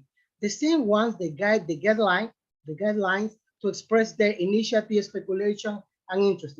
The production of short films in schools offer the process for young people to show their abilities, talent, social challenge, fostering closer connection between them, their community, and their environment where their education activity and the daily life take place. Educational institutes are the natural place for this meeting, a place where the production of short films can generate important education and cultural and cultural form of resonance, desirable reflection on didactic potential production of the short films in schools as they fulfilling a formal and informal pedagogical objective through the presentation of analysis of recently implemented of methodology of education through the cinema. The Festival of Short Film 8 Minutes of Cinema was developed in our city, in our university during the 1929. Okay, well, now, okay, let's continue with this. Sorry, I have a problem with my computer and I don't know, but I try to say. Now, in this case, this is the Fray of Short Film Festival. Short film production, the short film production is developed to the curricular content in didactic content, working together with other curricular subjects, and then carried out in a formal analysis and main pedagogical approach. The short films allow a vivid image and creative production immersing themselves in the education and social context through certainly objective of curricular context and several models for implements of these methods, recover or another use of short films within the educational institution. Is learning through the teamwork, cooperative work, and work by competition, among others. One of the start points for this justification of this project was a little interest shown by a high school student in learning a new language with the traditional method. Short Film Festival focused on the educational work of the cinema among young people of the project groups of the educational institution. She offered a meaning learning through experimentation or a practice writing appreciation of the cinema and was defining a basic learning such as understand the cinema, collective and collaborative production, propose a critical, aesthetic, emotional, cultural, and creative perspective through the short films. And social, cultural, and interpretive awareness is evident. This also established three keys: dimension of cinema, okay, awareness of young people, which offer the formulation of logic, methodology, and design a process dimension, develop a reflective capacity to understand the cinema and aesthetic, technical and semiotical variety, a creativity, dimension, autonomous expression, and individual from an idea. A vision of the world and critical, technical, intellectual capacity, and develop the dimension, understand the cinema as the possible and the identities, values, and the personal and collective encounter. This is the immersion on indicators on this summary in this table. Okay, for example, our aim is promote academic expectation and new pedagogical models through the short films and generates confidence, creativity, competition, and sound. The key dimensions of our festival, okay, process, creativity, develop. The indicators, okay, and the first indicators is the main idea, teamwork, creativity, attention, participation, development, originality, values. Okay, significant learning, curiosity, empathy, concentration, sensibility, innovation, and tolerance. And connect the life with the work. Okay, responsibility, balance, and personal development. Okay, in the next slide, okay, we use our method for putting practice this this project. Now, okay, we have the first, second, and their steps in this part. But Short Film Festival involved 9 months of work, the hard work, which began with the analysis of the festival that took place 28 within the institution, with the first, second, and third high school students of the Informatica High School participate in the evaluating, observing, and possible result. I immediately began to create the new project and would have to connection and intercollegiate level. The annual operative project was carried out with the teachers and director of foreign language area, and the project was presented to Executive Council to the school for the analysis and approval. Once it was approved, the following phases began. Okay, what is this stage? Okay, the first stage is approach the teacher from another institution, socialization with another institution of our canton, invitation to the toler of socialization on this festival. After that, okay, I send the formal invitation, opening a registration for participants, Okay, when I have a time, okay, when finish the time, closing the registration. After that, closing the registration, okay? When the students of the other institution finish your work, okay, will receive this short film for submission for the short film juries for their respective qualification. Okay, finally, we invite, okay, all the students, okay, at the gala night. In the gala night, we have a full house in the auditorium in the Universidad Técnica de Manabí. You can see in this picture, okay, all is full the auditorium. And in this case, okay, I put a picture when I put the second occasion when we put this project in practice. Okay.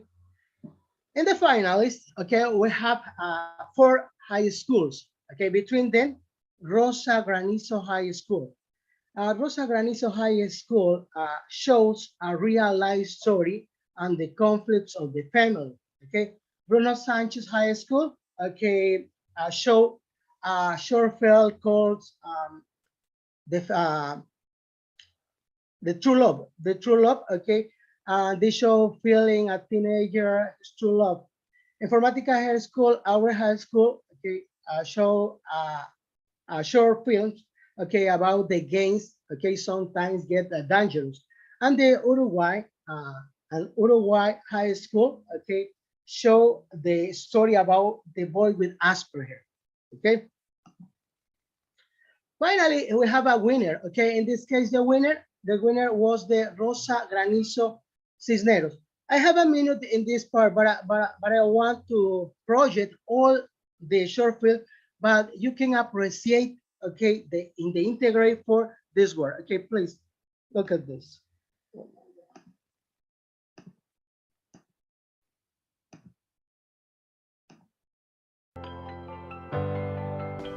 A normal day in my life was like that.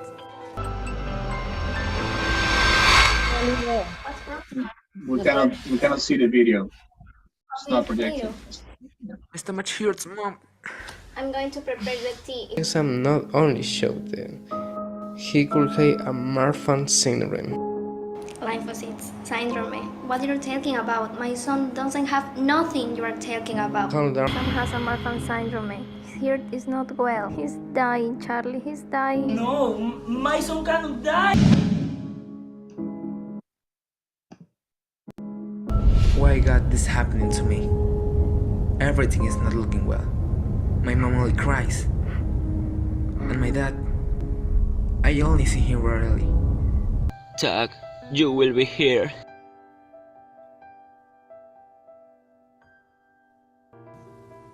I am still here, Dad. Mr. Candado, we're not watching the video for some reason. You can see the video? No, that's not projecting. It's not. Okay, wait a minute, please. Okay, okay.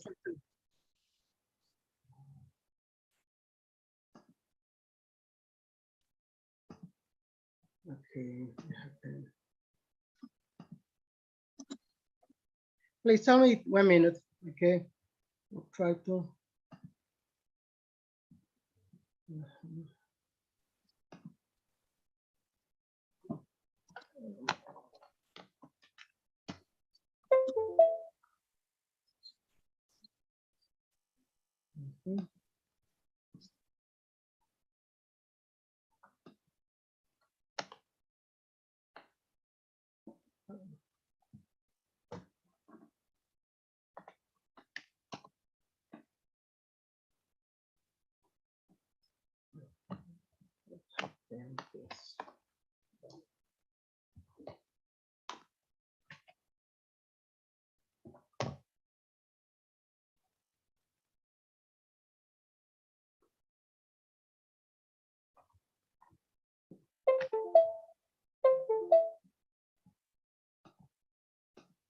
I refresh my computer, please tell me a minute. Okay.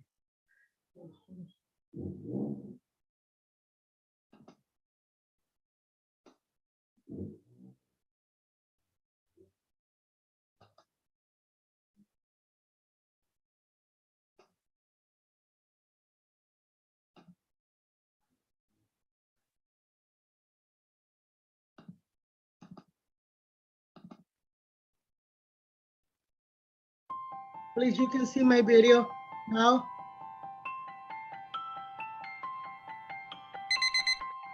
No, we're not watching the video yet.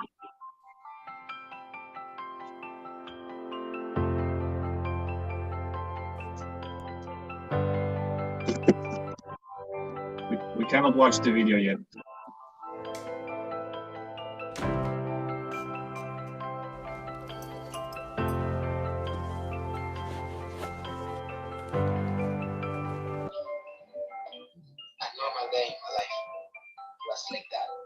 Debe reproducirlo como un video en la opción de avanzado, de compartir avanzado. Okay. Avanzado. Video. Okay.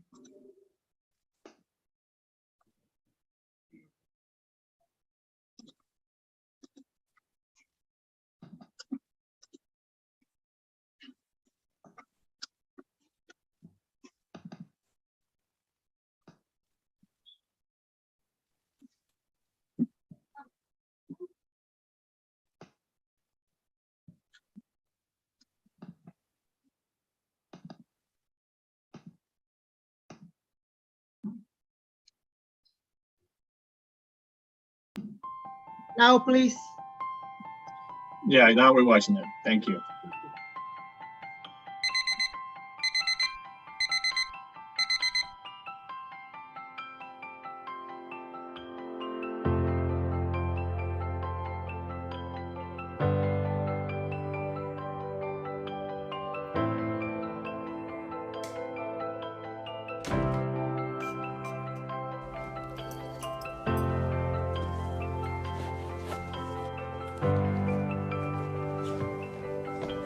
A normal day in my life was like that. Nothing better than sharing with my friends every morning. It was my second home. And my family. Sam, you are more than a Iranian. I will always be by your side in my songs, always. It was everything.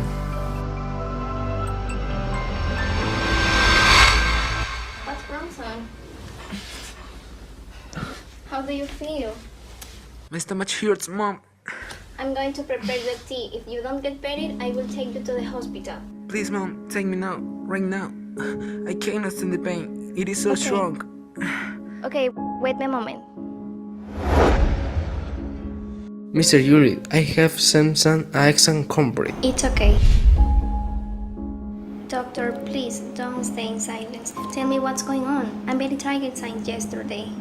Apparently, they altered the lymphocytes in the vessels, and we want to confirm it. But this exam not only showed that he could have a Marfan syndrome. Lymphocytes syndrome. What you're talking about? My son doesn't have nothing you are talking about. Calm down, miss. I am telling you the exam results. It's not in my favor that your son is dying. You're an idiot. Sam has a Marfan syndrome.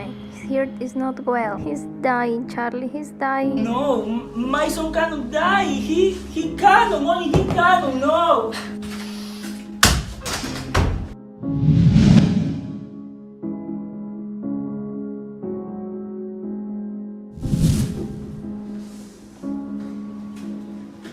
Mom, why Dad is getting home late and drunk every day? This is because of me, right? Nothing is happening, Sam.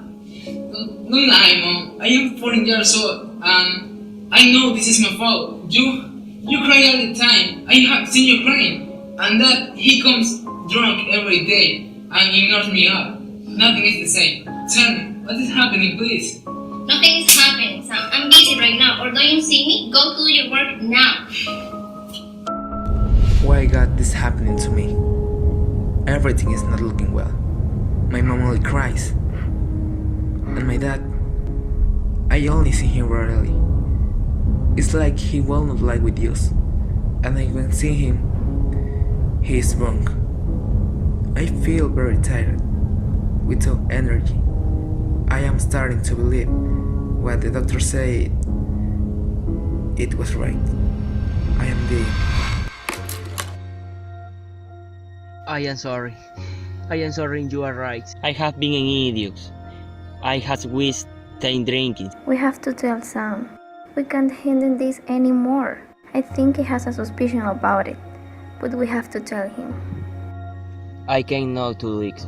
You have going to do it. I cannot. I won't do it. It's okay. I will chat with him tonight. Tell me, Mom. Tell me. What do you have to hear? Sam, your dad will be drinking and I'll be crying. Because the doctor's giving us a bad news. We haven't noticed neither. He had 2 ear attacks. Your ear is very weak. Doctors don't say nothing, but you have a syndrome, the Marfan syndrome. To have a cure. We only can treat it with pain medicine. Mom, please, let me alone. What do we with you? I told you, let me alone, please.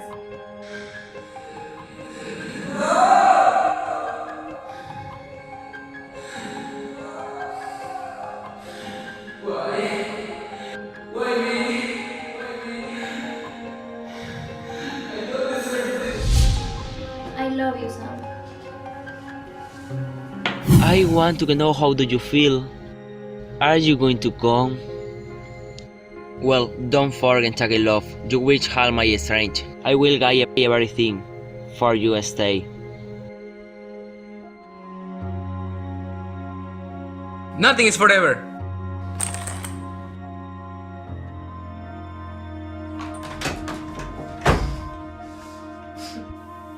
That it hurts to do this to you, but it's the best.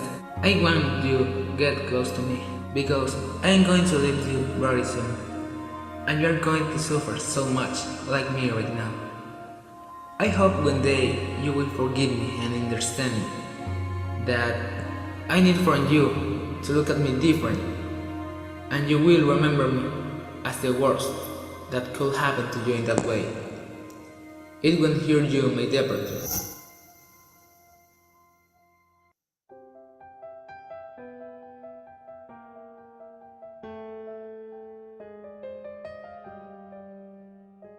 Sam, I missed you. Me too, Mom. I bring your medicine, and I came for mine. We have to fight for our lives, but bigger than that for our family. I don't know how long I am going to live, but that's why I want to enjoy life. With you, with my dad, with my friends. I want to enjoy life. I'll take the moments that apparently seem bad, but teach us to see life different as now. Son, your dad is suffering everyone, but he's broken for all the reject you have shown him. Mom, I love my dad with all my life, and I will do it till my last breath. What I am doing now is for love. I know that I know you don't understand me, but sometime you will do understand. How much time? I waste no important things. Why didn't choose my family? Every day, my songs. I wish, Chuck, you will be here.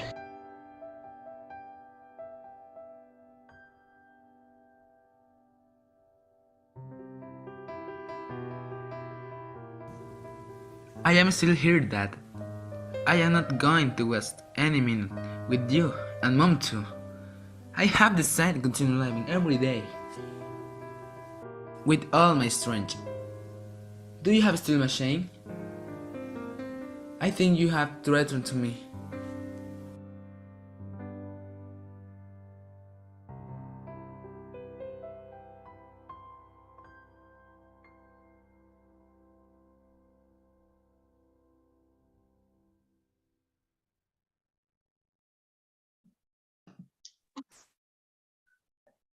Muchas gracias. Perdóneme que me he sobrepasado con el tiempo. Les agradezco mucho por haberme escuchado. Este es nuestro proyecto implementado en el 2019. Muchas gracias. Muchas gracias al licenciado Candado. Por cuestiones de tiempo vamos a dejar solamente unos pequeños minutos para una pregunta, o máximo 2 preguntas. Si alguien desea hacer una pregunta, por favor, levantar la mano.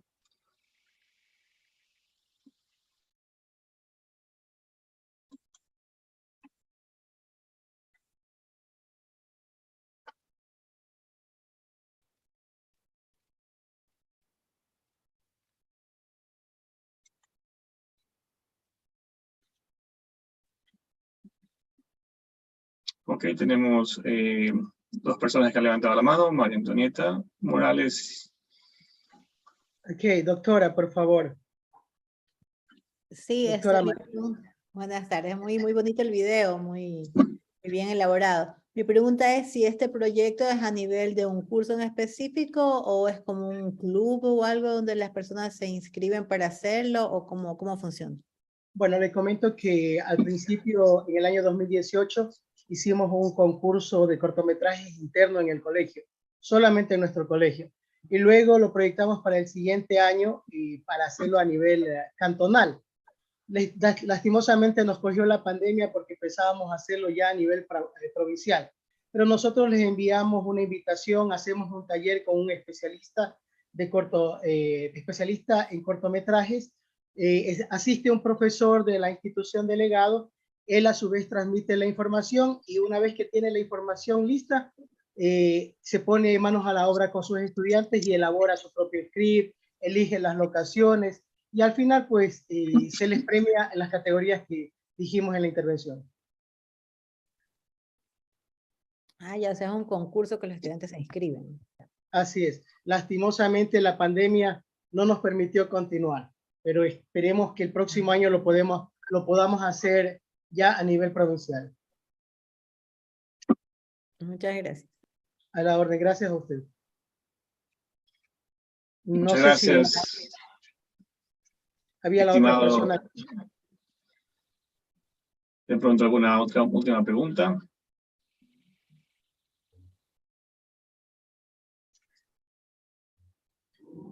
Mi Lord. Mi Lord, le escucho. Sí, quería saber si a estos estudiantes se les fue dado algún tipo de tema o era elección libre para ellos lo que ellos podían hacer. Realmente se trataba de que ellos demuestren su capacidad y su habilidad. El tema era libre, podrían hacer sobre experiencias juveniles, sobre alguna historia verdadera, algo que a ellos como jóvenes les habría impactado. O sea, realmente el tema era libre. No sé si con eso contesté su pregunta.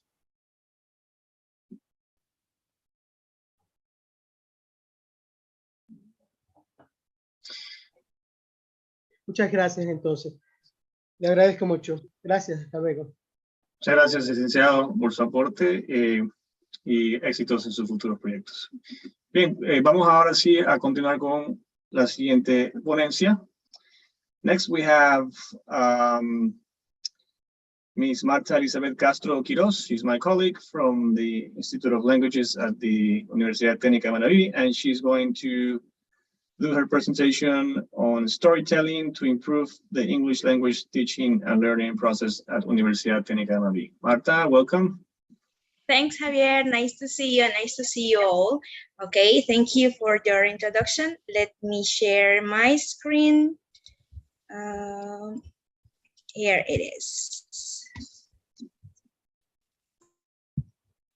Do you see the slides? Please confirm. Yes, please. Yes, we are seeing it. Perfect. Now?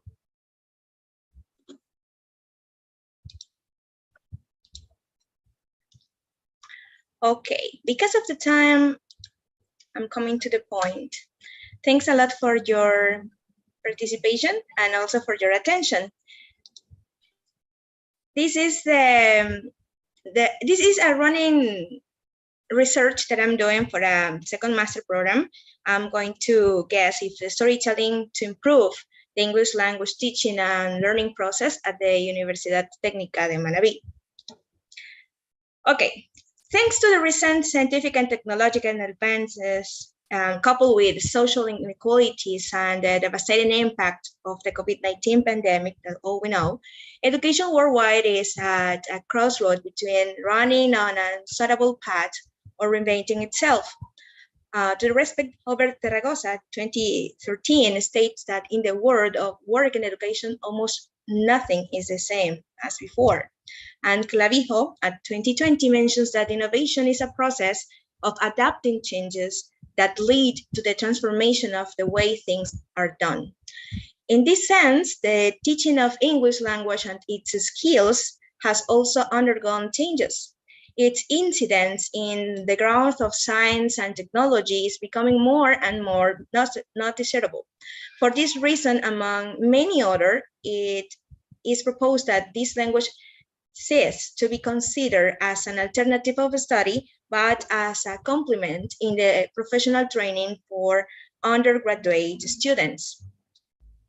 The country's universities, aware of this need, have English as a subject within the curriculum in all their careers, or at least as a requirement for graduation.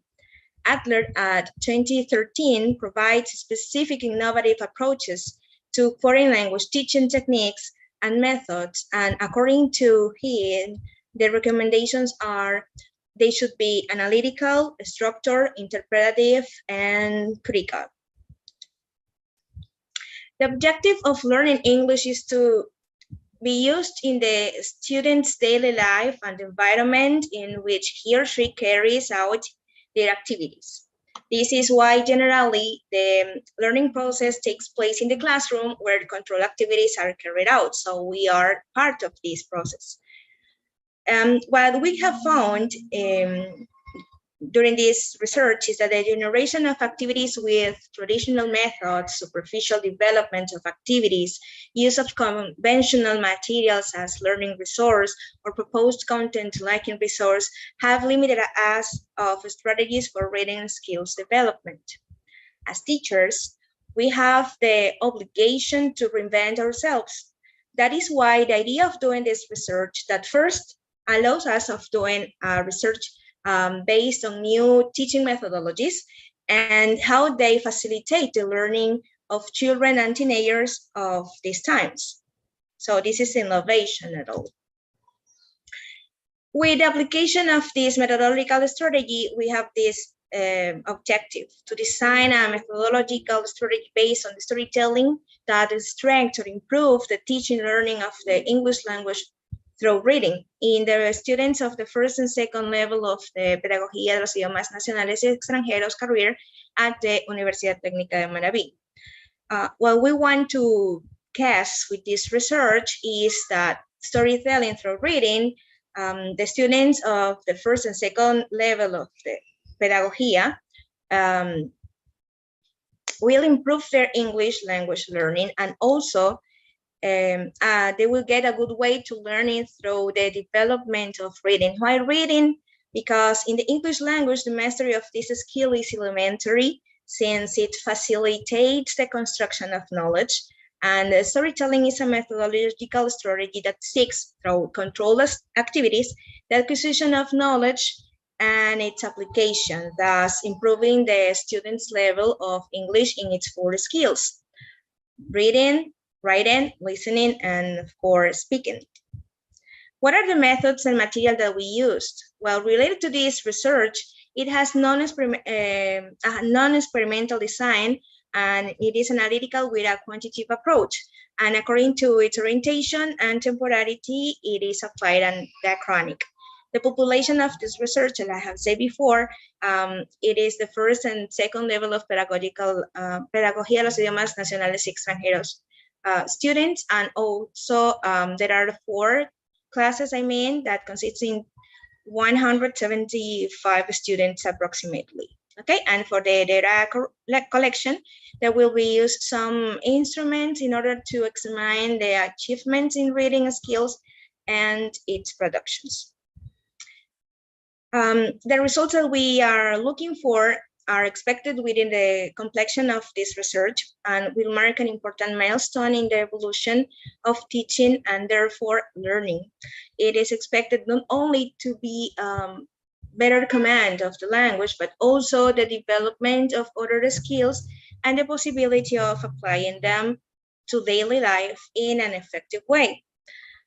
What we're concerned is that by applying the storytelling to classes, the students, future teachers too, would not only learn new vocabulary and grammar, but they will also bring the reality closer to the content. And once he or she achieves their degree, we will have an innovative and empathetic teacher, which will benefit future generations of children and young people.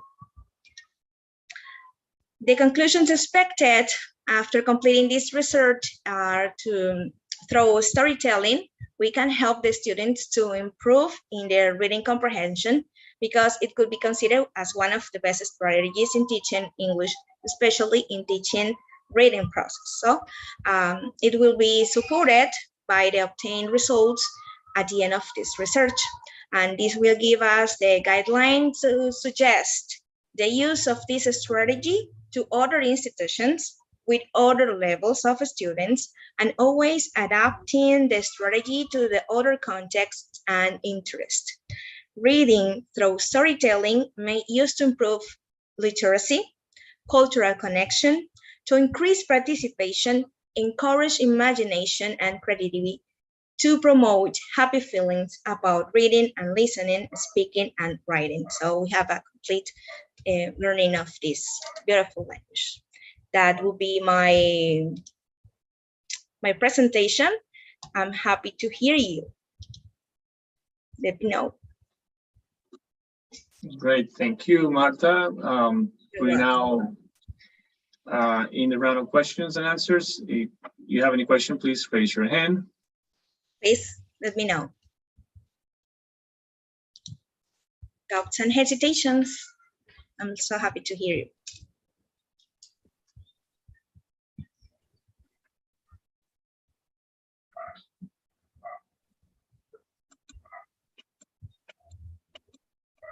No?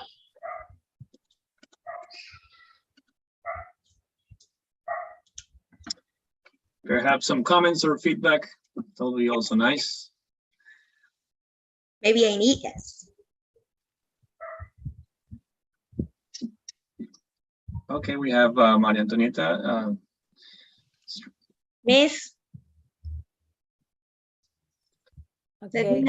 I don't know, the camera is not working, but I really enjoyed your presentation because it was some kind of related with mine.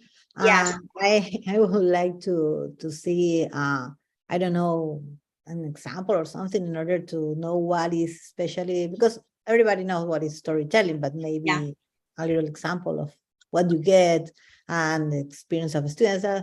I think that it will be a good idea to do that. As I said before, it is a running research. So we're trying to figure out how can we help to improve our students, the acquisition of the English language, not only for teaching, but learning too.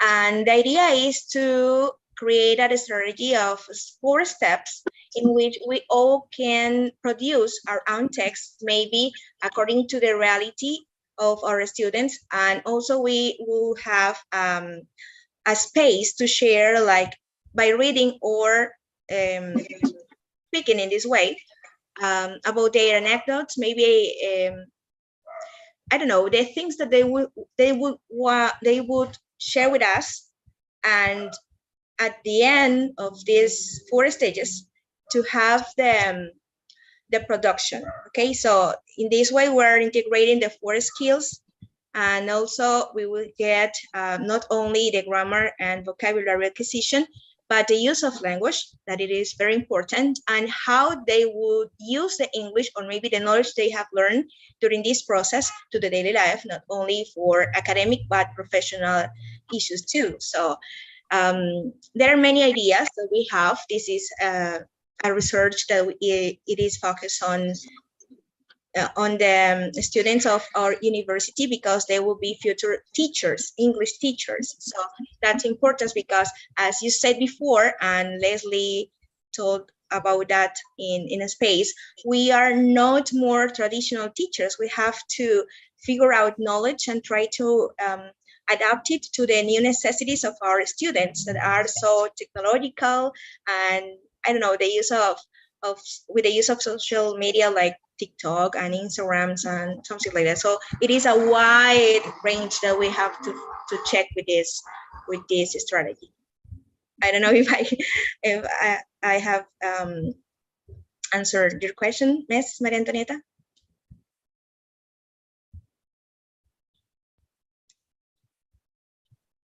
Hello, Amy.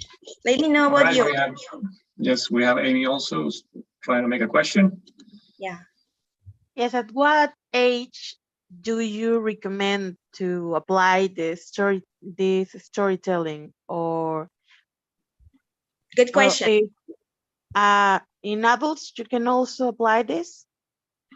In levels, it is a strategy that can be applied for any language from A1 to B2 maybe, because at the range that we have students at the Universidad Técnica de Manabí.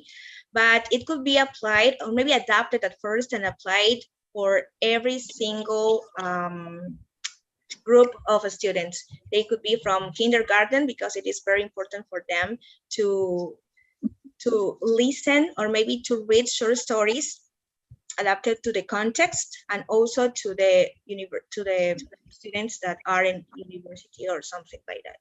So it is a very friendly strategy that could be applied for any level at any age, but you have to consider the interest, the motivation maybe, and also the level of English that your students have, and to start with a diagnosis maybe, and then you would increase in the difficulties during the 4 stages at the end of this strategy. Thank you. You're welcome. Okay, great. Due to time constraints, we're going to have to move on to the next presentation. I want to thank you again, Marta, for your excellent presentation. Thank you very much. All right, see you later. Okay, guys, so I just want to remind everyone that the attendance will be taken at the end of today's session. So make sure you are connected at the end. Next, we have another short presentation or ponencia. This one is going to be given by Mr. Víctor Moreno Agurto from Universidad San Ignacio de Loyola in Peru. And his topic is about estrategia pedagógica para desarrollar la competencia comunicativa del idioma inglés. Le damos la bienvenida al señor Moreno y recordarle por favor que tenemos 10 minutos para la ponencia y 5 minutos para preguntas y respuestas. Thank you very much, Javier. I don't know if you could listen to me very well. Yes, we can hear you. Okay, thank you very much. So I'm going to share my screen. And all right, do you see my presentation? Yes, we can see it. Okay, well, first of all, I want to say thank you to Universidad Técnica de Manabí for the invitation in order to give a presentation about an investigation that I've made last year, which is called Pedagogical Strategy to Develop the Communicative Competence of the English Language. Well, I decided to develop this investigation because according to the World Ranking of the English Language Proficiency in 2021, most of South American countries have difficulties with the process of teaching English. As you can see, we are not in a good range. The majority of the South American countries are in the middle and low level of proficiency of English. That's why all teachers in South America that speak in Spanish, perhaps of the first language, are trying to improve their methodologies, right? That's why we are here.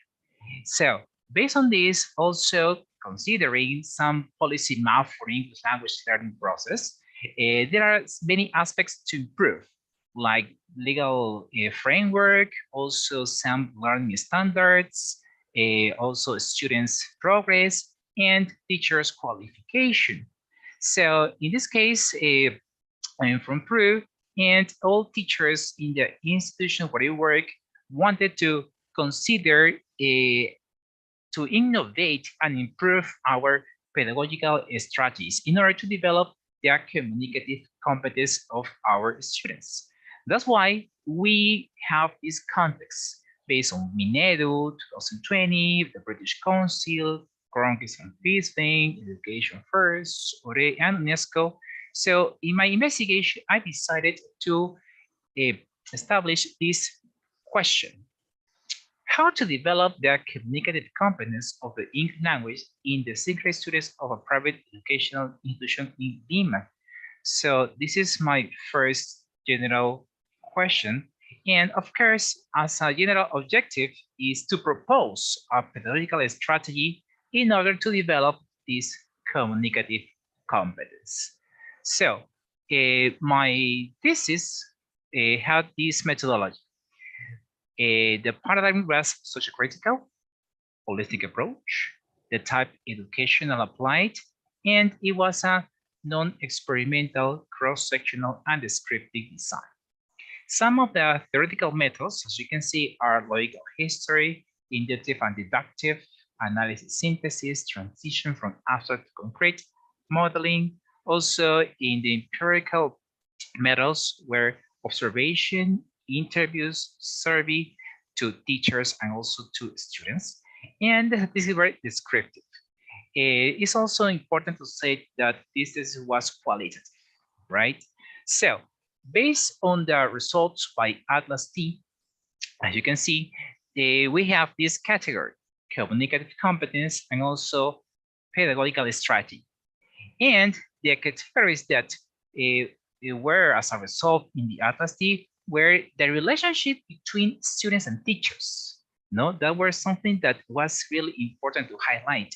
Also, some difficulties in group works and the lack of motivation of students too.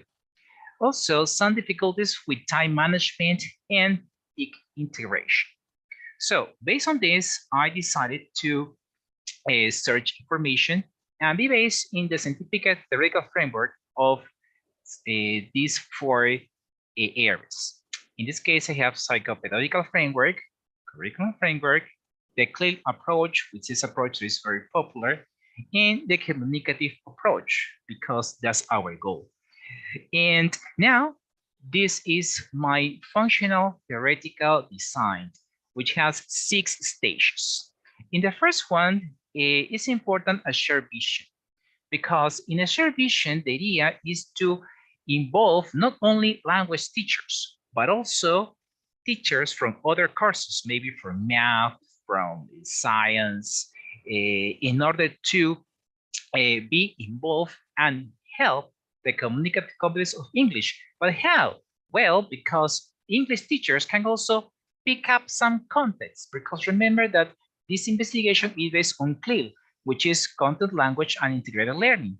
So it's important in this investigation to consider some contents of other courses. So in this case, after a shared vision of the English teacher and also other teachers from other courses, it's important to the second stage, analyze and personalize the context. Why? Because perhaps not all teachers, not all contents can be involved into the English language teaching. So it's important to analyze what? Which contents could be considered for the English teacher, because of course, English teacher cannot dominate all the subjects, but can include some of them. Perhaps some part of science, or perhaps some maths. If we talk about science, well, it's not something that it could be very difficult. Perhaps talking about plants, who knows, or if you want to include some math topics, use some how to measure perhaps the plants, right? So the idea is to link ideas, link context into only one. That's why it's highly remarkable to comment about the planning in the unit, right? Because here, as you can see, the content is important. The content that the language teacher is going to decide. The same example, no? Perhaps about plants and the level of cognition that is going to be used, because even though we have to develop the communicative competence as language teacher, we also can make our students perhaps develop some cognition from Bloom's taxonomy, perhaps, right? Also, everything is into a cultural aspect and the context that the teacher is going to promote. So, besides this is one of the examples. Imagine that the topic is the plants, right? If I'm going to include some culture as one of the principles of COIL, you can include like learn from plants from other countries, how to care a plant, or perhaps how to motivate your friends to care a plant, okay? So everything according to values and culture is going to be in this principle. Then in the cognition, besides the communicative competence, we have to decide which levels we are going to choose, because one thing is to do it in their native language and another is going to do it in a foreign language, like this one. Identify parts of a plant, or perhaps describe characteristics of the plant, or compare type of plants, or estimate how a plant grows. You see? So it's up to the language teacher and also to the math and science teachers to decide which could be the better, higher, or perhaps low order thinking skills. Then in the content, we can choose type of plants, part of plants, photosynthesis, pollination. So it's up to the teacher to choose the one that is going to be better taught by their students. And here in the communicative competence, according to COIL, it is spread in 3 branches. The first one is the language of learning. Which? Because here is going to be developed some key vocabulary about the plants, adjectives, verbs, etc., right? According to this context. But also the language for learning.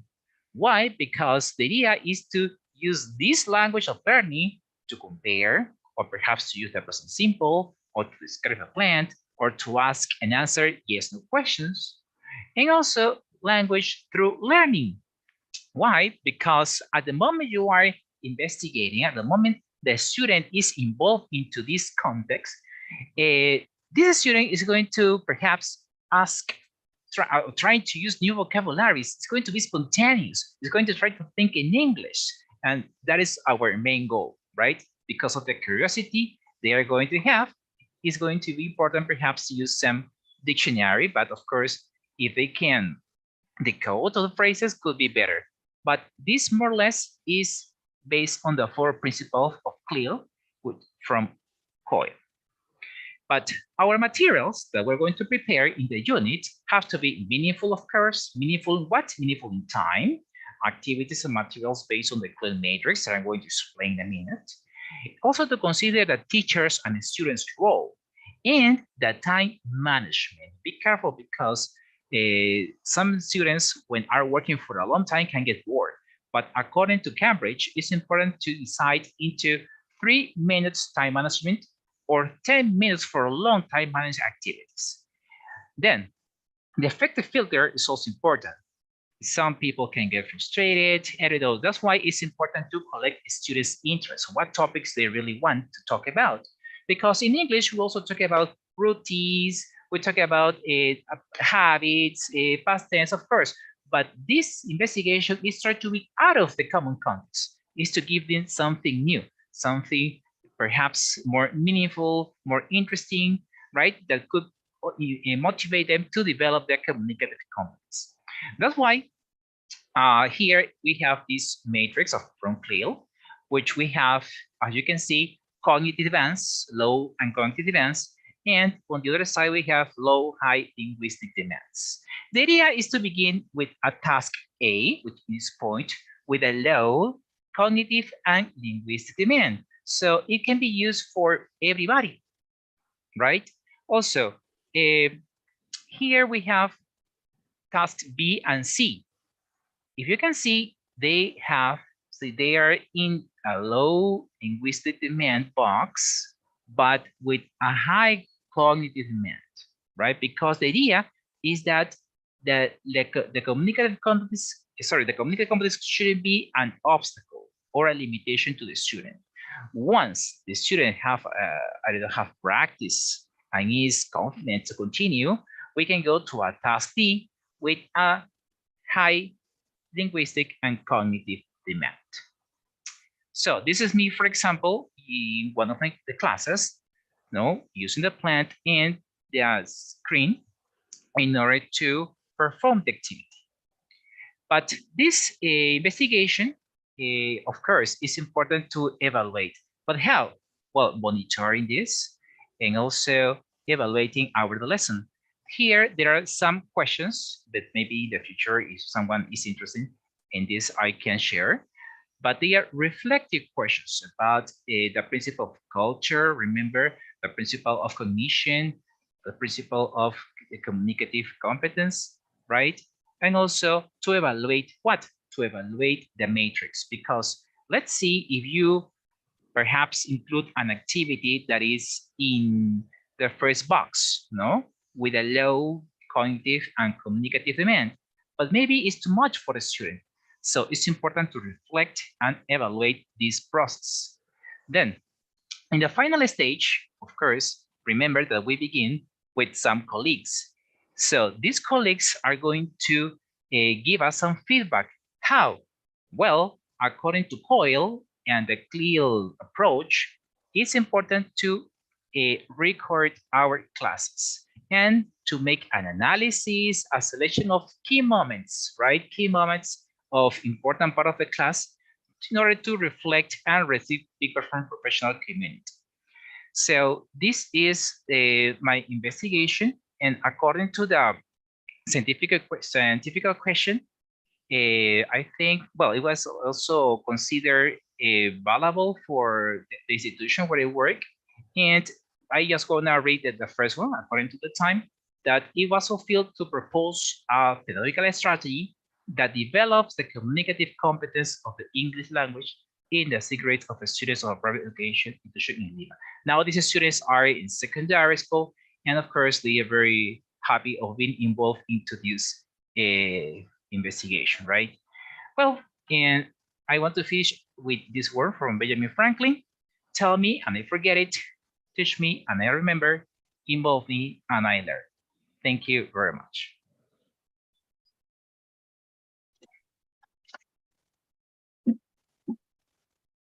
Okay, thank you, Mr. Moreno, for your presentation. Now we are going to listen to questions that you may have, or feedback or comments. Please, you may raise your hand. I'd be glad to hear some questions or feedback from the people here.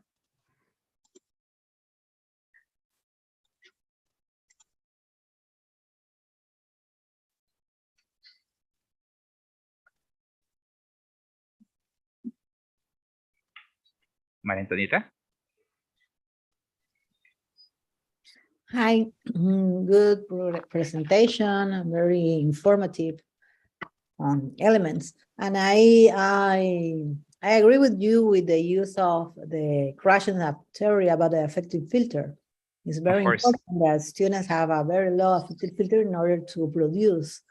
And also the use of taxonomy, the Bloom's taxonomy, because at that point you need to go step by step in order to make students produce their own knowledge. Okay, so I really enjoy your presentation. Thanks. Thank you, Maria Antonieta. Yes, of course, the Bloom's taxonomy offers to us a higher low order thinking skills. And the idea is to reflect, because many teachers nowadays are perhaps in a hurry teaching, and sometimes don't go back and reflect if what they are doing is right. That's why formative assessment is also important.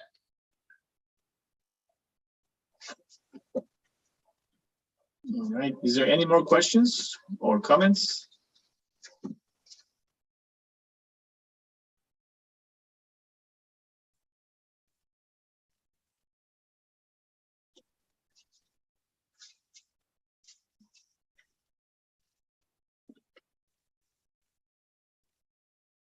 Hello, any other question?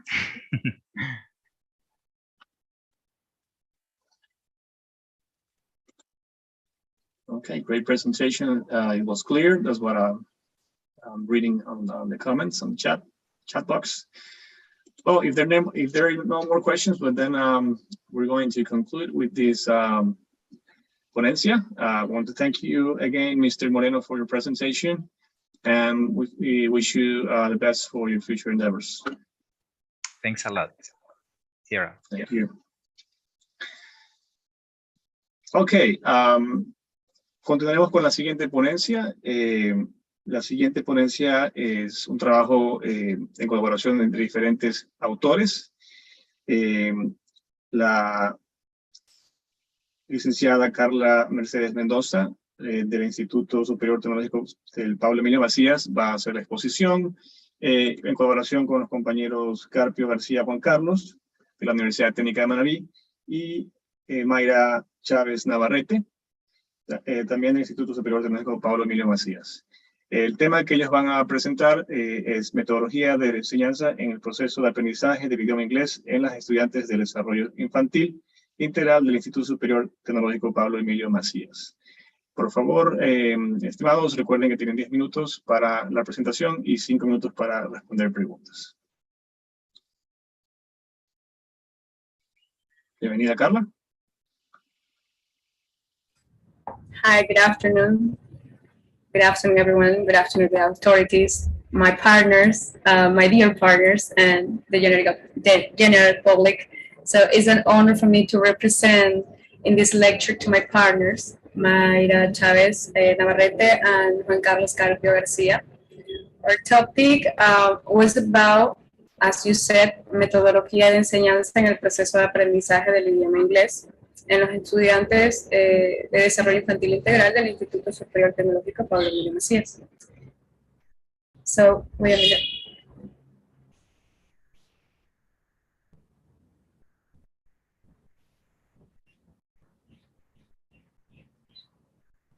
Thank you. Please, the next slide.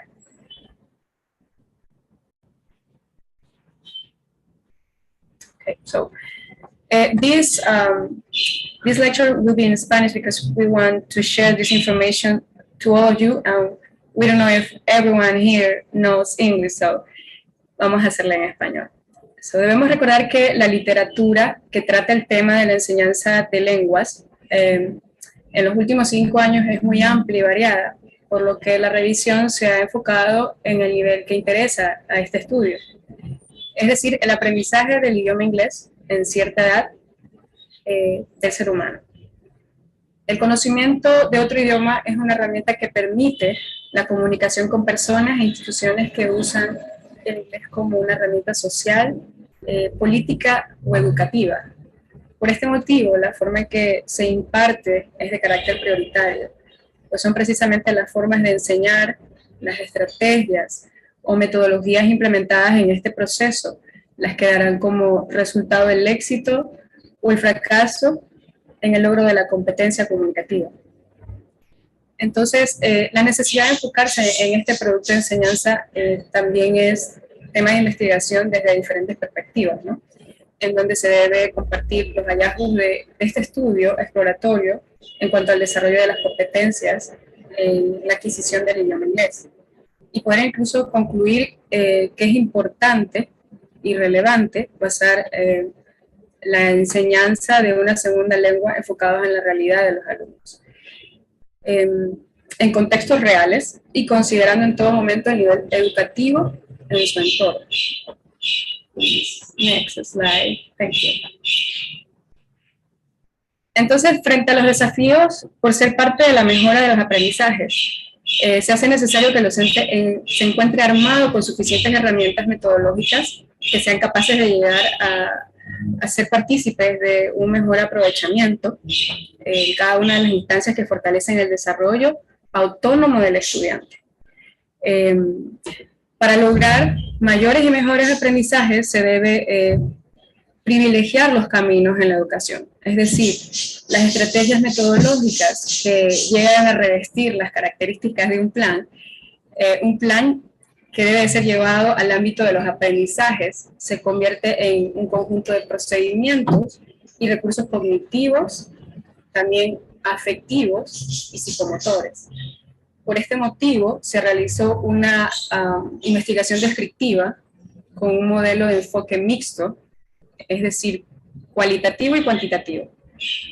Por un lado, se representó un enfoque cualitativo porque en primera instancia se utilizó para descubrir preguntas de investigación en lo referente a la situación de la metodología de enseñanza, lo que sería el proceso de enseñanza y aprendizaje, ¿no? Y en el caso de la parte o el enfoque cuantitativo, pues aquí se hizo la recolección de información que era proveniente de los estudiantes. Thank you. Durante el desarrollo de esta investigación, los autores plantearon los siguientes resultados esperados. Primero, conocer la situación actual sobre las metodologías de enseñanza del proceso de aprendizaje del idioma inglés aplicadas en la institución en la que se llevó a cabo esta investigación, de tal manera que se evidencia el nivel de aplicación de dichas estrategias. Realizar un diagnóstico que evidencie la situación actual en referencia a la correcta aplicación de metodologías de enseñanza del proceso de aprendizaje del idioma. Y por último, queríamos identificar las falencias que conllevan a que los y las estudiantes tengan un bajo rendimiento en el proceso de aprendizaje del segundo idioma. Como resultados obtenidos, se reconoció la situación acerca de las metodologías de enseñanza en el proceso y se evidenció a través de encuestas el nivel de aplicación de dichas estrategias. También se realizó un diagnóstico evidenciando la correcta aplicación de las metodologías de enseñanza en el proceso y se identificaron las falencias que conllevan a que los estudiantes tengan un bajo rendimiento en el proceso de aprendizaje del mismo. Como conclusiones, se describió y se comprendió que la metodología aplicada a los estudiantes de la carrera de DI o Desarrollo Infantil Integral en el aula de inglés podría ser mejorada si se incrementan las estrategias mediante el uso de métodos lúdicos y gamificaciones. Hay que recordar de que este proyecto fue elaborado antes de la pandemia. Entonces, se utilizaba otro tipo de estrategias en aula. Ya cuando entramos a la época pandémica, pues se pueden incluir ahora, digo yo, hacer una simbiosis de lo que sería la forma en que dábamos en aula y lo que tuvimos que implementar en línea, ¿no? Entonces, también se diseñó un plan de mejora en el aprendizaje del segundo idioma en los estudiantes de la carrera y pues estas actividades se aplicaron para fortalecer y motivar a los participantes a que repliquen esta información comprendida dentro de sus actividades en las respectivas aulas, porque resulta que este grupo de estudiantes pues también son docentes, pero de niños de edades comprendidas entre 2 a 6 años. Entonces ellos también daban inglés, pero de otra forma. So to conclude this brief presentation for investigation, I'm going to share with you the following quote. If you talk to a man in a language he understands, that goes to his head. If you talk to him in his own language, that goes to his heart. Nelson Mandela. So thank you for the opportunity to share this descriptive research. If you have any question or feedback, please, we are able to listen to you.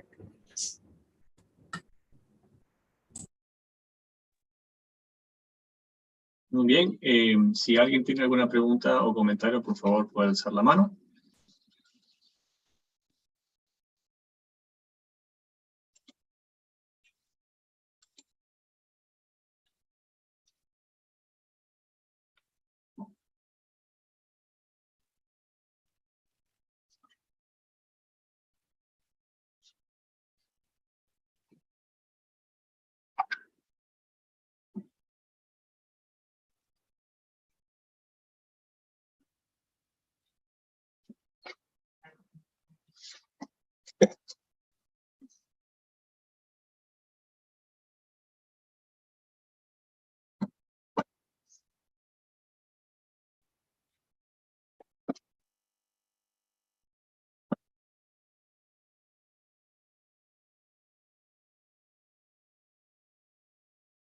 Muy bien, bueno, si no tenemos preguntas o comentarios, agradecemos a los autores de este proyecto de investigación, a Carla Mendoza, Juan Carlos Carpio y Mayra Chávez por la presentación de su trabajo.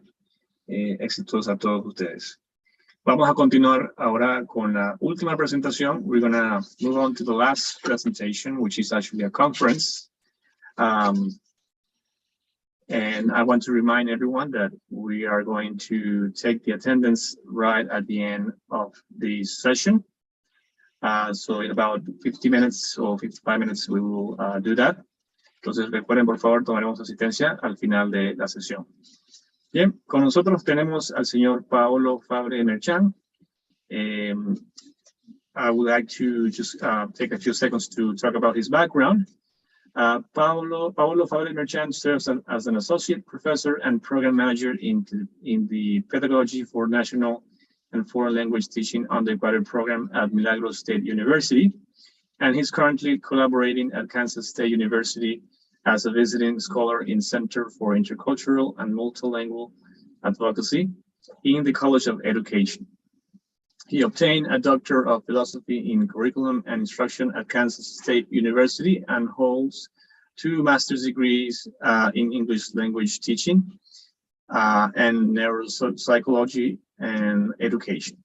His teaching experience centralizes language instruction in English as a foreign language context and the development of communicative and pedagogical competencies of pre- and in-service English teachers.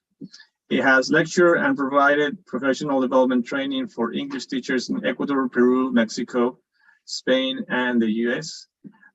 His research focuses on building teachers' capacities and preparation for innovating teaching practices when conducting language development lessons in international K-12 settings. Dr. Fabre has authored articles for international journals such as English Language Teaching, Universal Journal of Educational Research, and the Turkish Journal of Educational Technology. So I would like to welcome Mr. Fabre to this video conference. You have 45 minutes for your presentations and then 50 minutes for questions and answers. Welcome, Mr. Fabre. Thank you very much, Javier. I'm very pleased to be here with you in this event. I'm going to start sharing my screen so we can start seeing what do we have in here. Give me a second.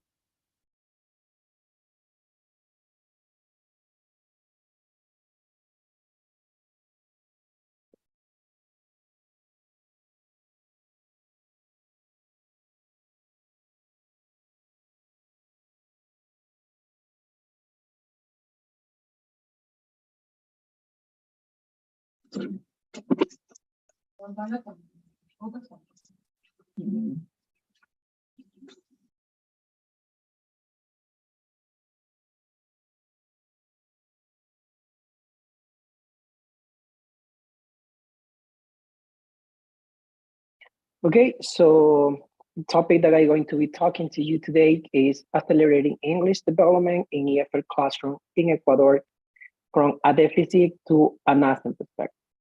So first of all, I would like to start providing some context of the Ecuadorian, some information about the Ecuadorian context in which most of you, I think, teach. So first, I would like to start by talking about the EFL communities, saying that in EFL communities, it's a little bit challenging for instructors to really teach English because of different characteristics that we have in that context. So across different countries, we are going to find limited opportunities to really use the language outside the classroom boundaries. So that is going to actually limit the students' opportunities to grow in the language or to achieve a high levels of English proficiency. I also would like to talk about a little bit of the Ecuadorian curriculum that most of you may know, but in the curriculum, we have English as a mandatory course, and we also have different English as a mandatory course in the primary and in the secondary schools. But actually, this is not working good because we're going to find in most of the classrooms that we don't really have the teachers that we need to cover all that need or that the government doesn't send those teachers to those schools that I require. So first, we're going to find a lot of difficulties in here. And I want to make those points because I have provided several teacher training courses in different schools in Ecuador and different EFL countries. And some of the common themes that I have found in those aspects, especially particularly in the Ecuadorian context, is teachers telling me that, yes, we need to improve, that we know that we receive the different methodologies or courses to improve the language classes in our classrooms, but there are a lot of things that are going to limit us as teachers. So the curriculum, the hours, recently there was a new amendment in the Ecuadorian curriculum that just reduced the hours from the English curriculum. So I heard many teachers saying how we're going to achieve the level that the government wants is we don't receive actually the resources, is we don't receive we don't have the hours that we require to improve the language. Schools or authorities at school saying, yes, the government say that all public and private institutions need to finish with a B1 level of English proficiency for our students, but they don't send the teacher. So we have a lot of primary public schools in Ecuador who where English teaching is provided by just regular teachers, the classroom teachers. And most of the time, the teachers doesn't have the language proficiency to really teach the students. So their classes mostly focus on basic grammar, so basic vocabulary instruction. So that is one of the difficulties. And then there is a lot of teachers talking about the inequity in the Ecuadorian English teaching, no? Talking about the structures like the access, sorry. So we are going to find a lot of schools teaching English in private school, for example, is going to be easier because private schools have resources, have platforms, have technological things that are going to help the teachers to really provide a really good quality of English instruction. But then we also have those scenarios in the public institutions where they don't really have any material, any resources, any flashcards, any teaching material to really contribute to the teaching, to the language teaching. And in our worst scenarios, we have the rural schools in which they don't really have any access of them. So how we're going to talk about equity in English language teaching and providing a good quality of English teaching if we don't have the resources is the things that I have heard from most of the teachers in the courses that I have taught. And then we also have another big challenge in Ecuadorian, especially public and rural schools, that is the diversity in our classroom. And diversity talking about different levels of English, different levels of English proficiency. So we are going to find students in the classroom that have a high level, and there are others that have just like a very basic levels. So the diversity in our classroom, we're going to find different students and different levels that are going to make it difficult for us to really teach what we are going to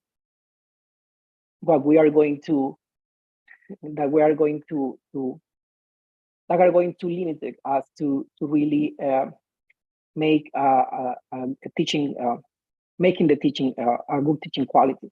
Okay, and then also another things that I have heard along is the class size. How we're going to teach English, for example, the productive skills, talking about speaking and writing, if I don't have the time for personalized instruction. I don't have the time to take all the students, to see quick chunk of the students, and to provide feedback on writing or provide individual conversations with the students so they can improve the speaking and they can improve the writing abilities.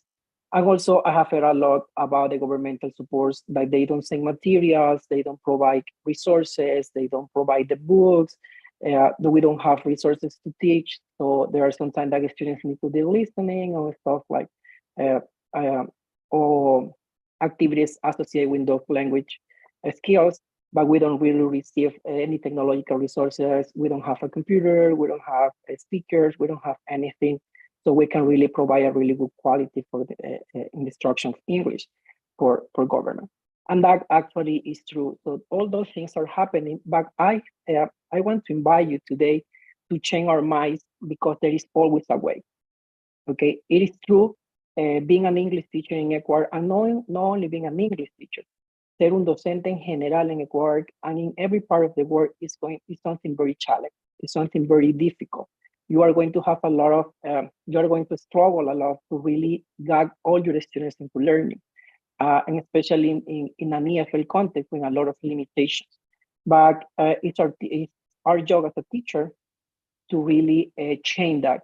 And it can start by changing our minds. If we're still focusing on the deficit perspectives, focusing our talking in just the deficit part, in the things that limit us, in the things that we don't have, we are not going to be able to change the education, the quality of education of EFL classroom in Ecuador and in any country. So something that we need to take in mind, that is the student's reality, and this should be explored and bring to the classroom to situate and contextualize learning and authentic use of the language. So we need to use the students' realities actually to situate the material, to situate the teaching learning, and to produce all those teaching quality, teaching procedures that we need to really allow the students to learn the language. So the first point that I want you to think about is how to change from the community, from the deficit perspective, talking about the communities and the curriculum. Because of the time of the teacher just focus on there is no access, the class hours are not enough, I don't have really time to do all the work. There are mandatory things that I'm going to do. There are mandatory paperwork that I need to complete that is going to take a lot of time from me, that actually concentrating on the teaching itself. So I want to change those perspectives into another perspective that is, remember that you have a flexible curriculum. So you are the one that have the power to change the instructional tools in your class. You are the one that are going to provide the access to the students. You are the one who know your students, who know the realities, who know their needs. Okay, so you are going to provide some strategies that are going to help you teach to your students to change also their minds and to provide them ideas and perspectives to use English for here and now based on learners' reality.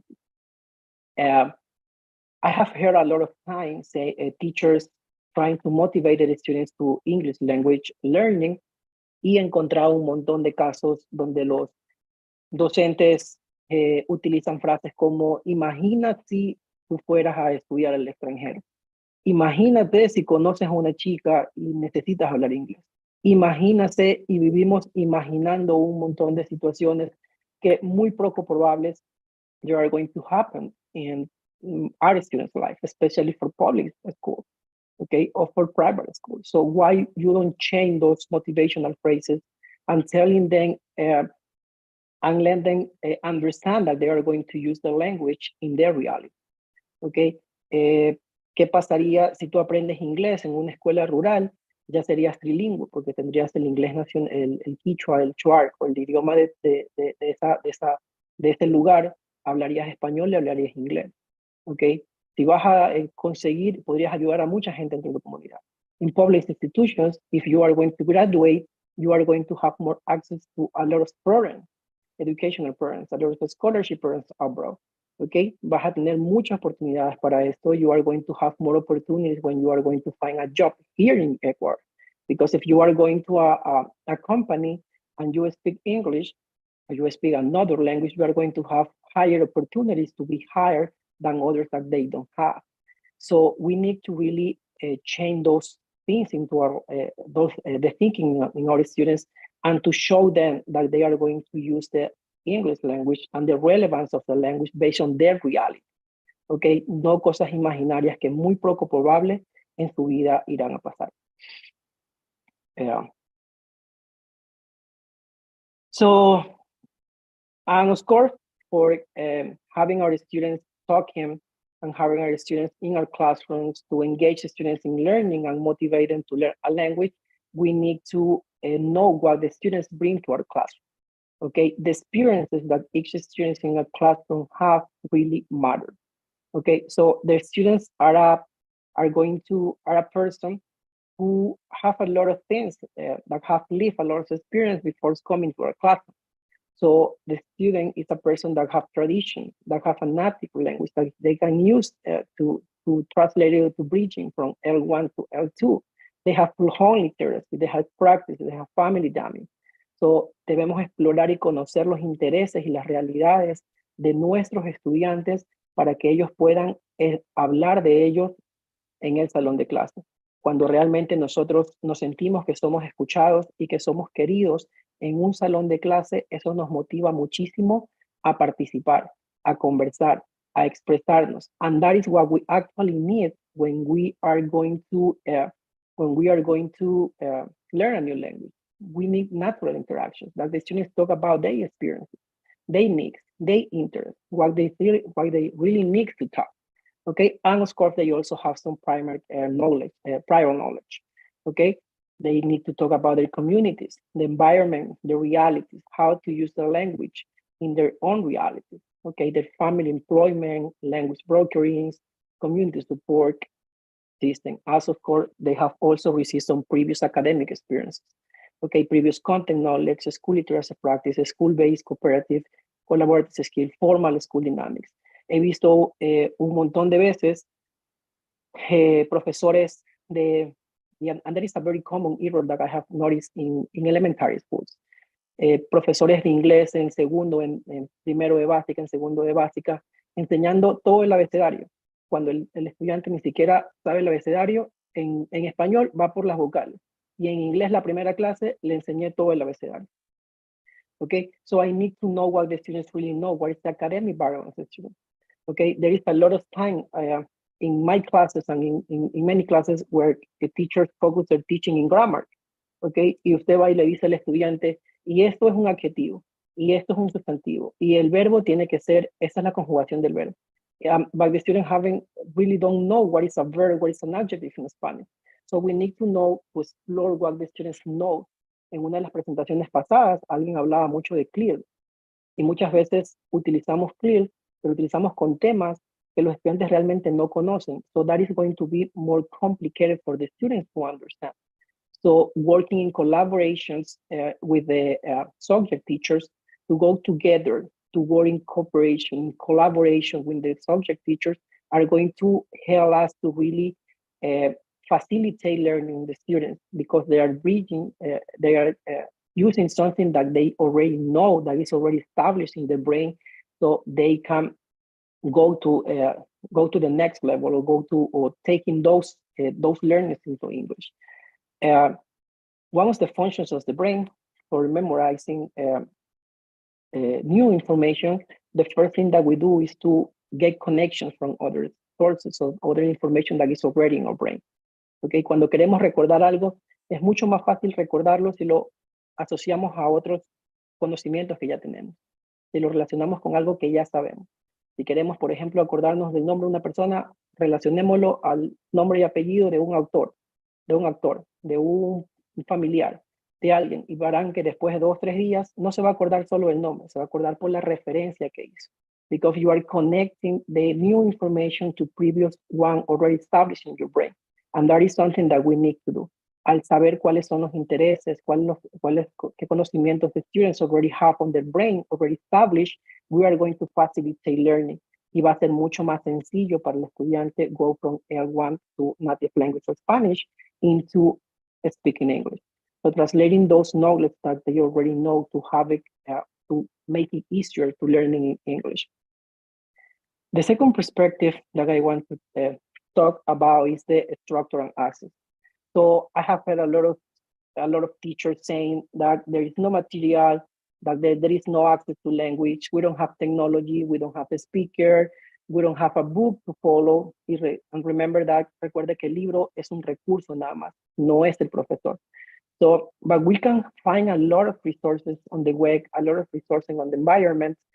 I want to change that perspective that always teachers say that there is no book, there is no access, there is no programs, I don't have a platform to learn. En escuela privada es mucho más fácil porque es ninguna plataforma, los estudiantes hacen la plataforma. La plataforma is just that, it's a platform. The teacher is the one that made the platform work for effectively acquiring a new language. So I want to change your mind from that perspective to another perspective and thinking a little bit more about exploring content through students' reality. As the previous presentation mentioned, so clearly it's great, okay, but we need to explore the content.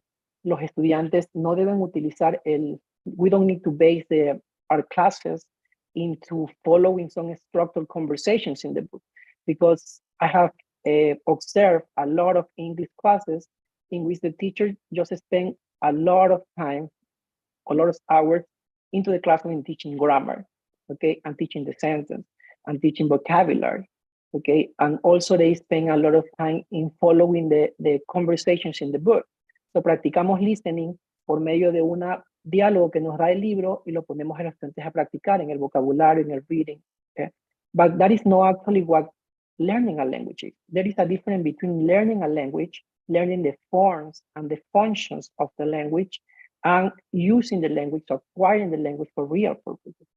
Okay. Nosotros no adquirimos el idioma español aprendiendo la gramática, sino por haciendo diferentes actividades sociales y académicas que nos involucran en el desarrollo del lenguaje. Ese es el verdadero uso del lenguaje. Okay. Utilizar el idioma para explorar contenido, para tomar decisiones, para conversar decisiones, para validar información con las personas que estamos alrededor. So clearly it's a very good strategy. And not only clear by using content to teach. Okay, I'm not going to ask my students to learn to prepare a speech about ordering food in a restaurant, or about buying a ticket buying a ticket for an airplane trip or for a trip, okay, or buying groceries in the restaurant, because that is actually what most English classes focus on. Okay, but why don't we change those methodologies and those activities to give the students content, okay? Lleva un contenido, lleva las plantas como mencionaban, haz que el estudiante lea sobre las plantas, discuta las plantas, usa estrategias que le permitan a él no solo por colocar vocabulario en inglés, sino vocabulario en su propio lenguaje, que a medida que va a ir utilizando ese lenguaje, él solo lo va a ir llevando del inglés al español, from Spanish to English. ¿Ok? Pero eso le ayuda como un puente, como una plataforma para que él pueda tener algo de dónde empezar. No empiece en cero. ¿Ok?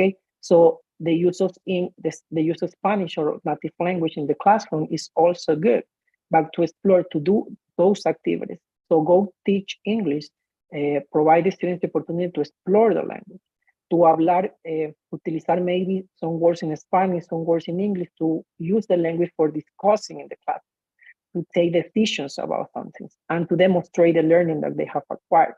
Okay, not only based on structured conversations or talk, based on situations. Okay, when you say also that you don't have access to technology resources and some access to material that you are going to have in your classes, remember that there is a lot of offline material. Hay materiales offline that you can use and you can bring to the classroom, so you can make something interesting, and also games. Okay, there is some classrooms, some private schools that they have platforms, tienen EducaPlay para hacerlo en línea, tienen Kahoot porque hay internet en las clases. They have a lot of resources, technology. Okay, but those things we can take them out, print them out, okay, and take into the classroom. If I have 60 students in the classroom, no voy a llevar 50, voy a llevar quizás 10 y los hago trabajar en grupo. Si voy a trabajar en algún tipo de adivinanza, puedo hacer yo mismo mis propias flashcards. Si voy a trabajar en Scrabble para vocabulary o phonetic learning, puedo trabajar yo en mis propias fichas de Scrabble. So we can make our own material, we can make our own resources, so we can change that mind into there is nothing. Okay, la escuela no me da, el gobierno no me da, entonces yo tampoco hago. Okay, we need to change those we need to change the mind into there is some limitations, but that is something that I can do. No me voy a sentar to wait to to do nothing, okay, because we need to do something. So go from a superficial interaction to everyday activities dynamic. Okay, use the language for everyday activities. Don't focus only on the structured situations. Just take the content to the classroom, and any material in the environment can be used as material for the class. Okay, un papel puede, en una hoja en blanco, nosotros podemos crear una rutina de pensamiento, permitirle al estudiante dividir la hoja en 3 partes, y en una parte vamos haciendo la parte de explorar lo que el estudiante conoce, que agregue en la parte en la mitad the things that they have been learning from the class, like reading, writing, listening, discussing with the partners. And finally, in the last part, they are going to demonstrate on write a summary of what they have learned. Okay, and write make a graphic, write the golden nuggets, so the specific knowledge that they have acquired. So no necesitamos cosas caras para poder sencillamente con una hoja en blanco, con un papelógrafo para grupos, podemos llevar el material y hacer la clase realmente dinámica y hacer la clase, hacer que el estudiante utilice the English into everyday activities, okay, into real academic activities, no structured conversation. So the instructional sequence is important to do this, okay? So explore, word, and demonstrate, como lo quieran llamar. Hay muchas formas de hacer el proceso instruccional. Activation, connection, affirmation, el famosísimo ERCA, como quieran llamar, activación, no activación, inicio, desarrollo y cierre.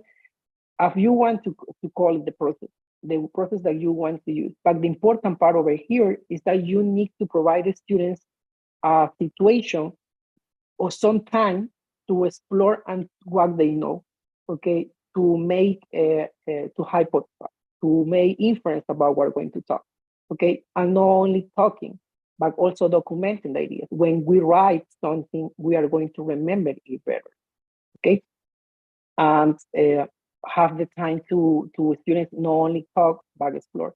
Another thing that we need to have in mind is that we need to use cooperative learning. Okay, different group configurations to talk. Okay, porque ¿qué pasa normalmente? Nosotros llegamos a la clase y preguntamos algo y vamos a ver qué los estudiantes conocen. ¿Y qué conocen de esto?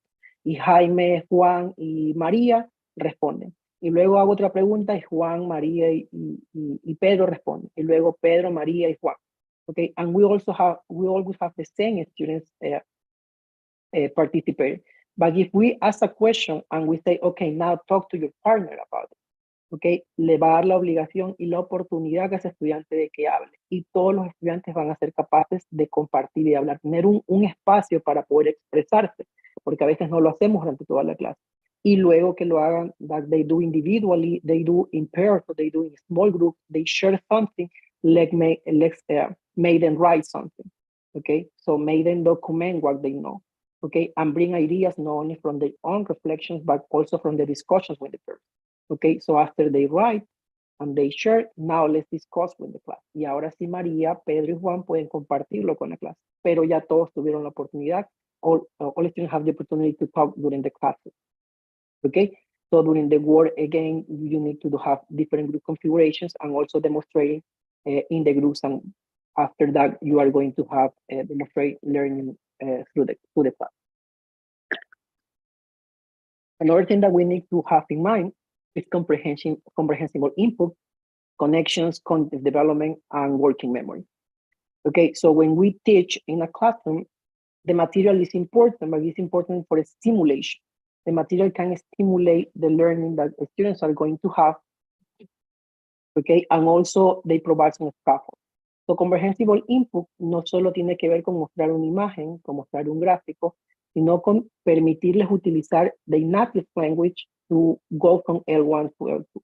Everything that are going to help me to go from L1 to L2 and facilitate the learning is the thing that is some scaffolding that is going to help me to facilitate learning a language.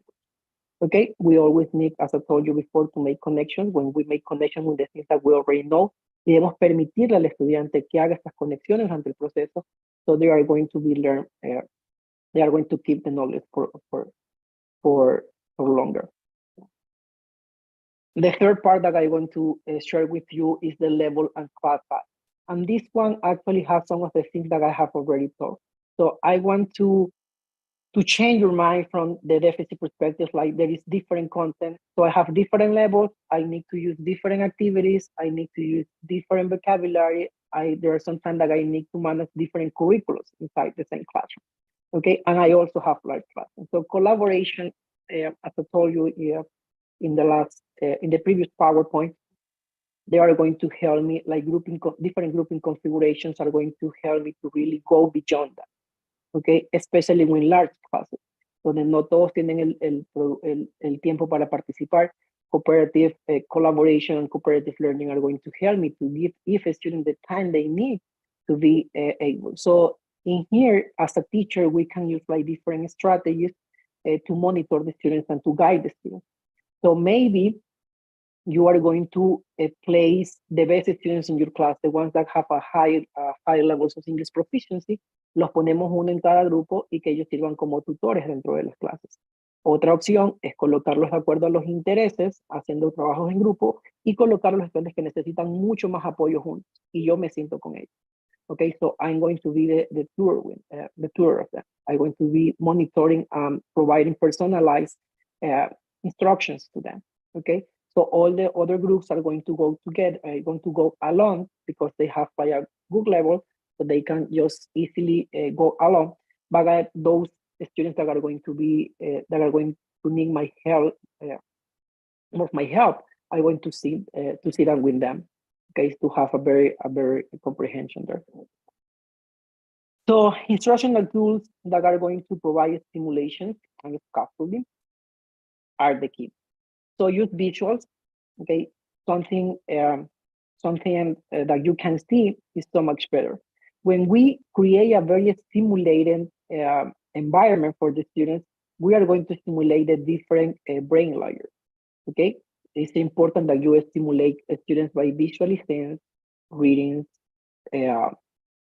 listening. Okay, so more stimulation materials that we provide to them is going to be better. Okay, so if you are going to provide a lecture, try to put like some pictures in there, like Maria Antonieta said with the drawing. Okay, they are going to help you to not only understand, but also there can be tools for communicating. Okay, especially in the very first levels of English. Maybe they are not going to communicate understanding through words because the level is too low, but they can do it by using pictures, using drawings, using visual representations, the things that we, from the very beginning, motivate students to communicate. Okay, of course, if we have access to technology, we are going to have a lot of technological resources like videos, like graphic organizers, like audio recordings, like platforms, pedagogical games, digital pedagogical games that we can use to stimulate students and to engage students in learning. Okay, we can also use concrete material. Okay, having like realia to make the students manipulate stuff. And of course, we also can use like talking, okay, to have to stimulate for students. And finally, we also find inequity in governmental support. So there is always, we always say that providing the material, providing the support, providing the financial support is actually a governmental issues. So the government is the one that needs to provide me all the things that I need to teach.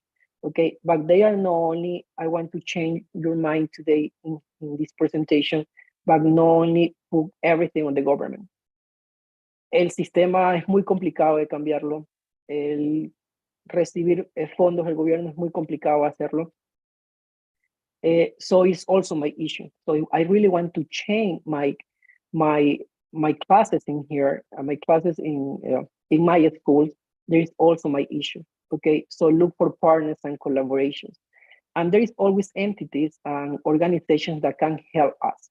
Okay, for example, there are some programs from the U.S. Embassy that they are going to provide some support, some financial support to the schools, so they can buy some resources, so they can also provide some programs for training programs for teachers that are going to help you to to innovate your instructional practices, but also you can look for universities. For example, all the universities have those social communities projects, okay? And they can include your schools in new projects so you can receive help from those universities. Okay, for example, en la Universidad Estatal de Milagro hemos implementado 3 proyectos de vinculación relacionados a las escuelas. Uno de estos fue proveer y motivar la motivación, motivar la enseñanza del idioma inglés en escuelas rurales. Trabajamos con 2 escuelas rurales in the rural sectors in Milagro, and we provide training to the teachers, and we provide some resources, some didactic resources to the teachers. So our students help the teachers to create the material for the teachers that we really that we provide to them. Y los líderes en los proyectos estaban trabajando en capacitar directamente a los profesores para innovar y para utilizar those resources that were made by the students. So we provide resources. We also have a program that helps on communities in Milagro City. Some communities, actually not schools, but communities itself, en la cual se prepararon material digital, okay, y se preparó ciertos folletos que fueron entregados tanto a los niños como a los padres, okay, para que los padres puedan apoyar a la enseñanza, aprendan un poquito algo básico de inglés y puedan apoyar en las tareas escolares del área de inglés en los niños. Y el proyecto que tenemos actualmente en estos momentos está basado en el uso de tecnología para desarrollar las habilidades de oral abilities, speaking and listening. So this project just create a digital repository with a lot of strategies, a lot of materials, okay, las cuales fueron colocadas en un drive, en un cloud, en un repositorio digital, y estas fueron descargadas por algunos de los docentes en tablet. Okay, se adquirieron alrededor de 20 tablets, las cuales, tablets and speakers, las cuales están siendo utilizadas por los estudiantes del proyecto que realizan los proyectos en esta escuela. Nuestros estudiantes están dando clases utilizando estos materiales, los estudiantes tienen acceso a esos materiales y al final del proyecto se donan unos cuantos para que los estudiantes sigan teniendo acceso. Entonces, las universidades tienen estos proyectos, ¿ok? Que pueden apoyarlos. Entonces, realmente si no tenemos el soporte del gobierno, hay muchas entidades como la Embajada de los Estados Unidos y las universidades que podríamos nosotros, dentro de las instituciones educativas, hacer contactos con ellos para poder ser involucrados en estos tipos de proyectos. So, we need to look for options, ¿ok? No esperemos que las opciones lleguen a nosotros y esperar y sentarme y decir el gobierno es el sistema, no puedo trabajar porque el sistema es así, so the system is not going to change. And maybe it's going to change, but it's going to have like years to change, okay? But I, as a teacher, me as a teacher is the one that is going to look for options, look for different things to work with. So I think that's the last. So today I want you to really leave you with the idea that know all the things, we stop thinking or to stop seeing the education of EFL in acquire from the deficit perspective. Por supuesto, no nos vamos a ir no nos vamos a ir lejos de la realidad. Existen un montón de problemas, existen un montón de limitaciones. Ser docente, an EFL teacher, in a context in which it is very limited, it is historically limited because of the opportunities and all the things and all the deficits that we have, this is going to be difficult. Enseñar, nadie nos dijo que era fácil. Okay? Teaching is going to be very difficult, but it's our job. Está en nosotros realmente hacer algo para poderlo cambiar. No sentarme y seguir pensando desde la perspectiva del déficit, viendo todo lo malo, looking all the things that that we don't have, the access that we don't have, and all the systems, how limited it is, but start thinking about how can I change it.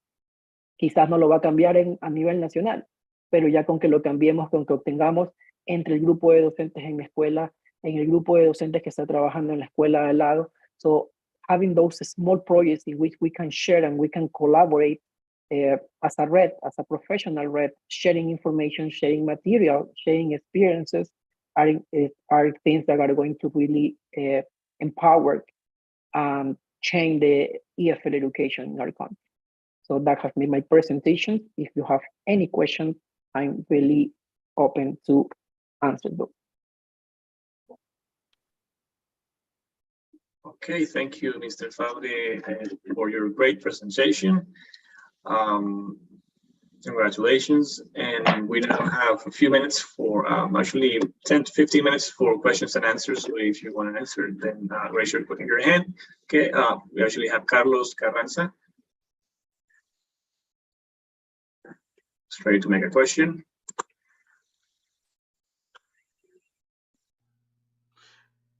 Thank you so much for the opportunity. Thanks a lot. Thanks a lot, Mr. Paolo.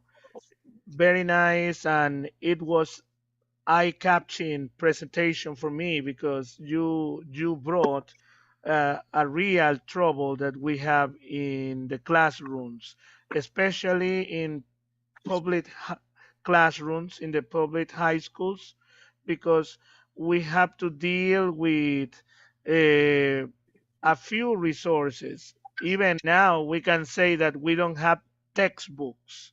We don't have the textbooks anymore. So now it's a matter of you have to bring material to the students. You have to create materials. The only thing is that sometimes the resources of the teachers are very limited because you earned your salary, but yeah, the salary you have to give it to your family also, and you don't have the chance you would like to do more, you would like to make many things for the students, but we have to be honest, and not all they must be given to them, because on the other hand, if they get used to the idea that everything is free, the trouble is that we I always said that we could become Venezuela if we did it that way, that you have to be realistic. Not everything is free. You have to charge to the students when you bring papers. Maybe if you bring one paper to each one of them, you can put it out of your pocket. But if you have to work with, especially to the students that they don't get the result that they need, and they need extra reinforcement, you have to ask them for well, to bring money for the copies and things like that. And that's the real trouble that we have, especially in some high schools more than others, because there are high schools that they used to have English lab, and sometimes they have some we can say they have some advantages, and especially some high schools in the city. And if you make some collaborations with other maybe foundations, you can bring some help. But it's really hard to work with the students nowadays, because the problem that they don't have textbook, and sometimes they don't have gadgets, they don't have the devices. If you want to send them to work, there are you know how the level of poverty is in the country right now, so it's really hard. I hope we can overcome this the next year, because we are asking to the government so they can print the textbooks again, because right now I can say that this a real disadvantage that we have in the public high schools right now. Is really terrible, the situation. And on the other hand, you were saying about the teachers. Most of the teachers don't have the chance. The only the only program is Ecuador Habla Inglés that is giving some chance for the teachers to get the level B2. Most of the teachers they have a real pain in the neck uh, trying to achieve the level B2. But to be honest, teachers, well, the English area right now is abandoned by the government. So probably one thing that I would like to have or I would like to see after your presentation is that we maybe we can create an organization to help the English teachers and to try to make a revival in the English teaching language. I hope we can achieve it one day. Thank you, sir. That is the idea, Carlos. And remember that textbooks is just a material, and we can use different stuff to bring material. So even you can have like magazines that are free. There are some conferences and events that provide some material for free.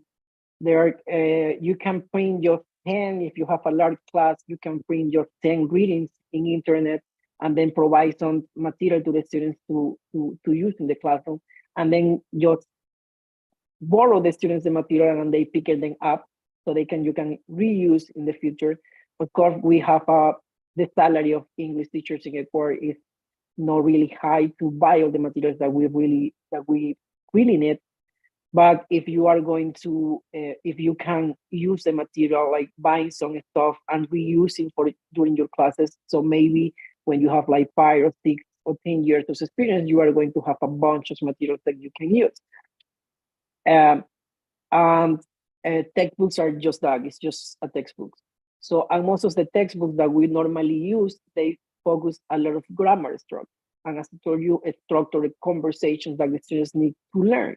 But if you want really to make the students use the language in your classroom in activities that are really productive for them, just bring any reading that you find, just use Clio to talk about a specific topic or projects. Make them the students use figures for newspapers, for magazines in the home to create flashcards.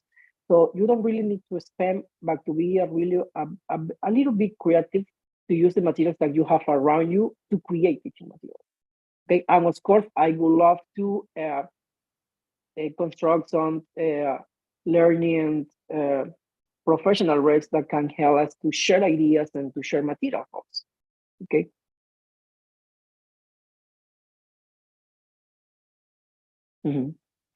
Another question? So we're receiving here a lot of materials. Jose Leon is sharing, Maria Antonieta is also sharing some readings that we can have and print them up. Nikolai. Hi, good evening. I have a question. What's the most important thing during the class? What's the most, the better thing that will make students to practice their English and learn at the same time the structured grammar? What do you recommend? So that depends on the level of the student. Okay, because if you are going to start with just emerging multilingual learners, that is just students in the very first levels, the production of theirs is going to be very poor because they don't have the language to produce. Yeah. Remember that we need to first receive the language and then to produce. So, but we need to, in those levels, we are going to need to focus on comprehension. So providing the language to the students, allowing them to go from the L1 to L2 to use the resources that they have to really use the language for positive things, okay? Not for positive things, for actual interaction. So having materials or strategies that help the students to receive the language, okay, and maybe to produce the language not only in speaking or writing, but also comprehension. Because I told you, Maria Antonieta provide us a really good activities to to make the students demonstrate their comprehension to drawing, okay? And actually, as I told you during my presentation, it is not important because to follow a structured conversation. Porque realmente, ¿qué es lo que hacemos normalmente? Llegamos a la clase y abrimos el libro y encontramos una lectura con unas preguntas determinadas. ¿Quién es el autor? ¿Quién es esto? ¿Qué pasó aquí? Encontramos un listening con unas preguntas de quién lo hizo. ¿Qué hace esto? Encontramos otra parte de grammar donde nos dan complete o fill in the blank. Pero realmente eso nos ayuda a trabajar in developing the structure and function of the language, to know the rules, to know the rules and to know the forms of the language. Pero realmente el estudiante no aprende a interactuar con el lenguaje, ¿okay? Tratando con contenido dentro de la clase y hablando si en ciencias están viendo historia, I'm going to teach about history and I'm going to ask them what they know about the history. ¿Cómo podemos, lo que ellos saben en español, cómo podemos empezar a discutirlo en inglés? What words they can use, what words they know, what words they need to know to be able to talk about it. Okay, to explore the context through reading, to explore the context through videos maybe.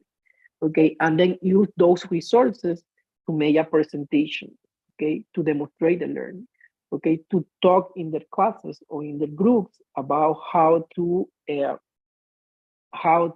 what is the best way to present that. Okay, so use the English for real interactions that we have. Okay, nosotros, ¿para qué utilizamos el lenguaje español? Cuando necesito conversar con alguien, cuando necesito pedir un favor, cuando necesito en la clase, para leer, para sacar notas, para discutir con mi grupo. Estas mismas actividades que yo hago, utilizo el lenguaje Spanish language. Those same activities are the ones that I need to promote in English. Okay.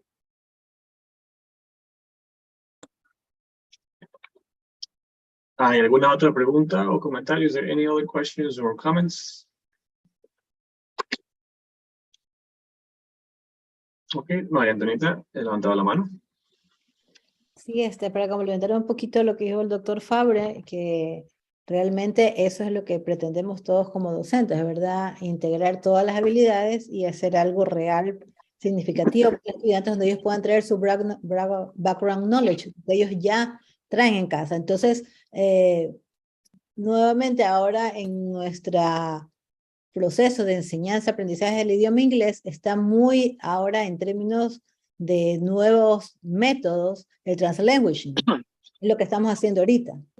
We are speaking in English, and then when we want to go deep inside of a content, we need to use our background knowledge, or the students' background knowledge, and then we can allow to use our native language, which is Spanish, okay? En esto se llama el translanguaging, ¿verdad? Que no es una traducción, sino hacer el uso del idioma para poder propulsar y hacer más rápido el aprendizaje, ¿no? En el pasado nos decían, solamente habla el inglés, solamente, no, ya eso está ahorita un poquito en decadencia, y no solo en español, en cualquier otro idioma, se ha demostrado, Ofelia García, búscanla, está muy en boga esto, y lo están usando mucho en Europa, porque en Europa tienen todos los idiomas, francés, alemán, italiano, etcétera. Entonces, para promover, hacerlo más rápido, se ha adecuado esto. Incluso en los Estados Unidos, en los programas de ESL Language, ellos contratan profesores de otro idioma para que den apoyo a estos estudiantes en estos departamentos de ESL. Entonces, muy buena la presentación del doctor Fabre, y que se entrelaza con todo lo que hemos presentado el día de hoy, con storytelling, con los videos que presentó el programa, el profesor, el proyecto, no con lo que yo presenté del uso de los clásicos de lectura y los dibujos para motivar que los estudiantes lean. Eso es como un aside del content language que vamos a presentar a los estudiantes, ¿no? Y me ha gustado mucho esta integración, espero que sigamos en contacto, porque las redes de profesores para poder compartir nuestros hallazgos son importantes. Ahí crecemos, cada uno agarra un poquito de lo que escuchó, interesa en un tema más y lo profundiza, ¿no? Y esta es la ganancia que tenemos todos como docentes y también ponernos a las órdenes de pronto en algún momento si sabemos de algún curso de desarrollo profesional en cualquiera de las habilidades de educación inclusiva en el idioma inglés, en este caso que es lo nuestro, nuestra competencia. Estamos a las órdenes, ¿no? Yo me pongo a las órdenes, ahí les compartí mi correo en caso de que ustedes quieran de pronto hacer un curso afuera como profesionales, de hacer los contactos, etcétera, ¿no? Entonces, muchísimas gracias por la invitación, Javier, a nombre de la Universidad Técnica de Manabí y en mi persona, ¿no? Y he disfrutado mucho esta conferencia. Muchas gracias. Muchas gracias, doctora Morales, por su aporte también y sus valiosos comentarios. Les recuerdo que ya ha estado ya unos minutos el link de la asistencia en el chat box, lo pueden encontrar, por favor, inscripciones utm.edu.es, asistencia convención, para que puedan registrar su asistencia. Tenemos una última pregunta de Diego Bermeo. Diego, Hello. por favor. Hello, good afternoon. Hello. A question is, what can the teachers do, for example, if the schedule is too tight, it's like too overwhelming or complicated for the English level of the students in my classroom? Sometimes it happens that the teachers want students, for example, giving a speech, an English speech, and they try their best for giving that, but even when they are trying so hard, they fail and they get a bad grade for it. Is there anything that we can do for improving in these aspects? So remember that our teacher's job is not just standing out in front of the class and bringing some materials that we take from the internet, but we really need to have the time to adjust the material into the student's level. So one of the things, or one of the failures of the teachers when they do CLIL, for example, is that they just bring some material from the internet and they use material from a magazine, and then they just have some reading from a book, and then just putting exactly how it is into the student's hand. Okay, but they don't take the time to really adjust the material, to really use adapt the material to the level of the students. So if I'm going to present about history, for example, in the United States, and I'm going to be working with a small group of students, maybe that reading that I found on internet that is like 2 pages, I'm going to put it in my own words on the student's level, adjusting the language. So maybe those 2 pages are going to put it in 1 page. Or maybe I want to do a comic novel or a graphic novel, so they can understand it better, and it is good for the level. And when I talk to them, I also need to regulate my speech, use the words that they are going to understand, and actually using a lot of miming. Okay, there is a lot of miming that we need to use so we can help the students understand. I think I have a video over here. Let me see if I find this something really quick about comprehensive input.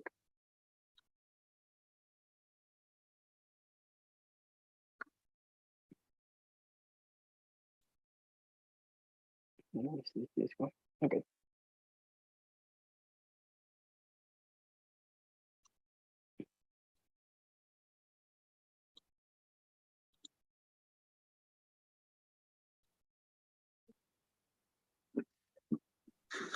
Not every word, but more or less. I did everything necessary to teach you German. And now I'm going to share with you the most important thing I have learned about language. And I hope you can see that now. Here's lesson number 2. And hoffe, dass Sie alle sehr viele. You can tell me which of these 2 very brief lessons you like better. Here's lesson number 1. Wir werden jetzt anfangen, Deutsch zu lernen. Und ich möchte im Voraus sagen, dass nach meiner Meinung Deutsch ist eine sehr schöne Sprache. Und ich hoffe, dass Sie alle sehr viel Erfolg mit Deutsch haben werden. What do you think? Good lesson so far? You think if I kept talking to you like that, you'd pick up German? Not very likely. How about if I repeated it? Would that help? Probably not. How about if I said it louder? Would that help? Probably not. How about if I said it and you repeated it back? Again, I don't think that would help. How about if I wrote it out for you and you could see it on your television screen? That wouldn't help either. How about if I wrote it out for you and you copied it down? How about if I wrote it out for you and deleted every fifth word and you tried to guess what the word is? The truth is that none of these things help. None of these things mean anything. And I hope you can see that now. Here's lesson number 2. And for this, you have to watch me carefully. Das ist meine Hand. Verstehen Sie das? Hand? Everyone say, yeah, I can hear you, even though it's a TV audience. Good. Kopf. Das ist mein Kopf. Verstehen Sie Kopf? Ja? Gut. Kopf. And here I'll draw a picture here. It's good, yeah? Schön. Kopf. Das ist Mr. Spock, ja? Mr. Spock hat 2 Ohren. Ohren. Verstehen Sie Ohren? Er hat 2 Ohren. Okay, Mr. Spock. Ja? Ach nein. Entschuldigung. Augen. Verstehen Sie Augen? Augen. Wie viele Augen? 1, 2, 3 Augen. 3 Augen. Ist das richtig? 3 Augen? Nein. Wir haben nur 3 Augen. Mund. Verstehen Sie Mund? Und dann hier ist eine Zigarette, ja? So if you can see in here, you need to adapt your language, you need to use gesturing, you need to adapt the material that you're going to use, and even to adapt your speech so they can be adjusting to your students' language. So use different resources and different techniques so you can students can comprehend what are you saying. I hope that I just answered your question.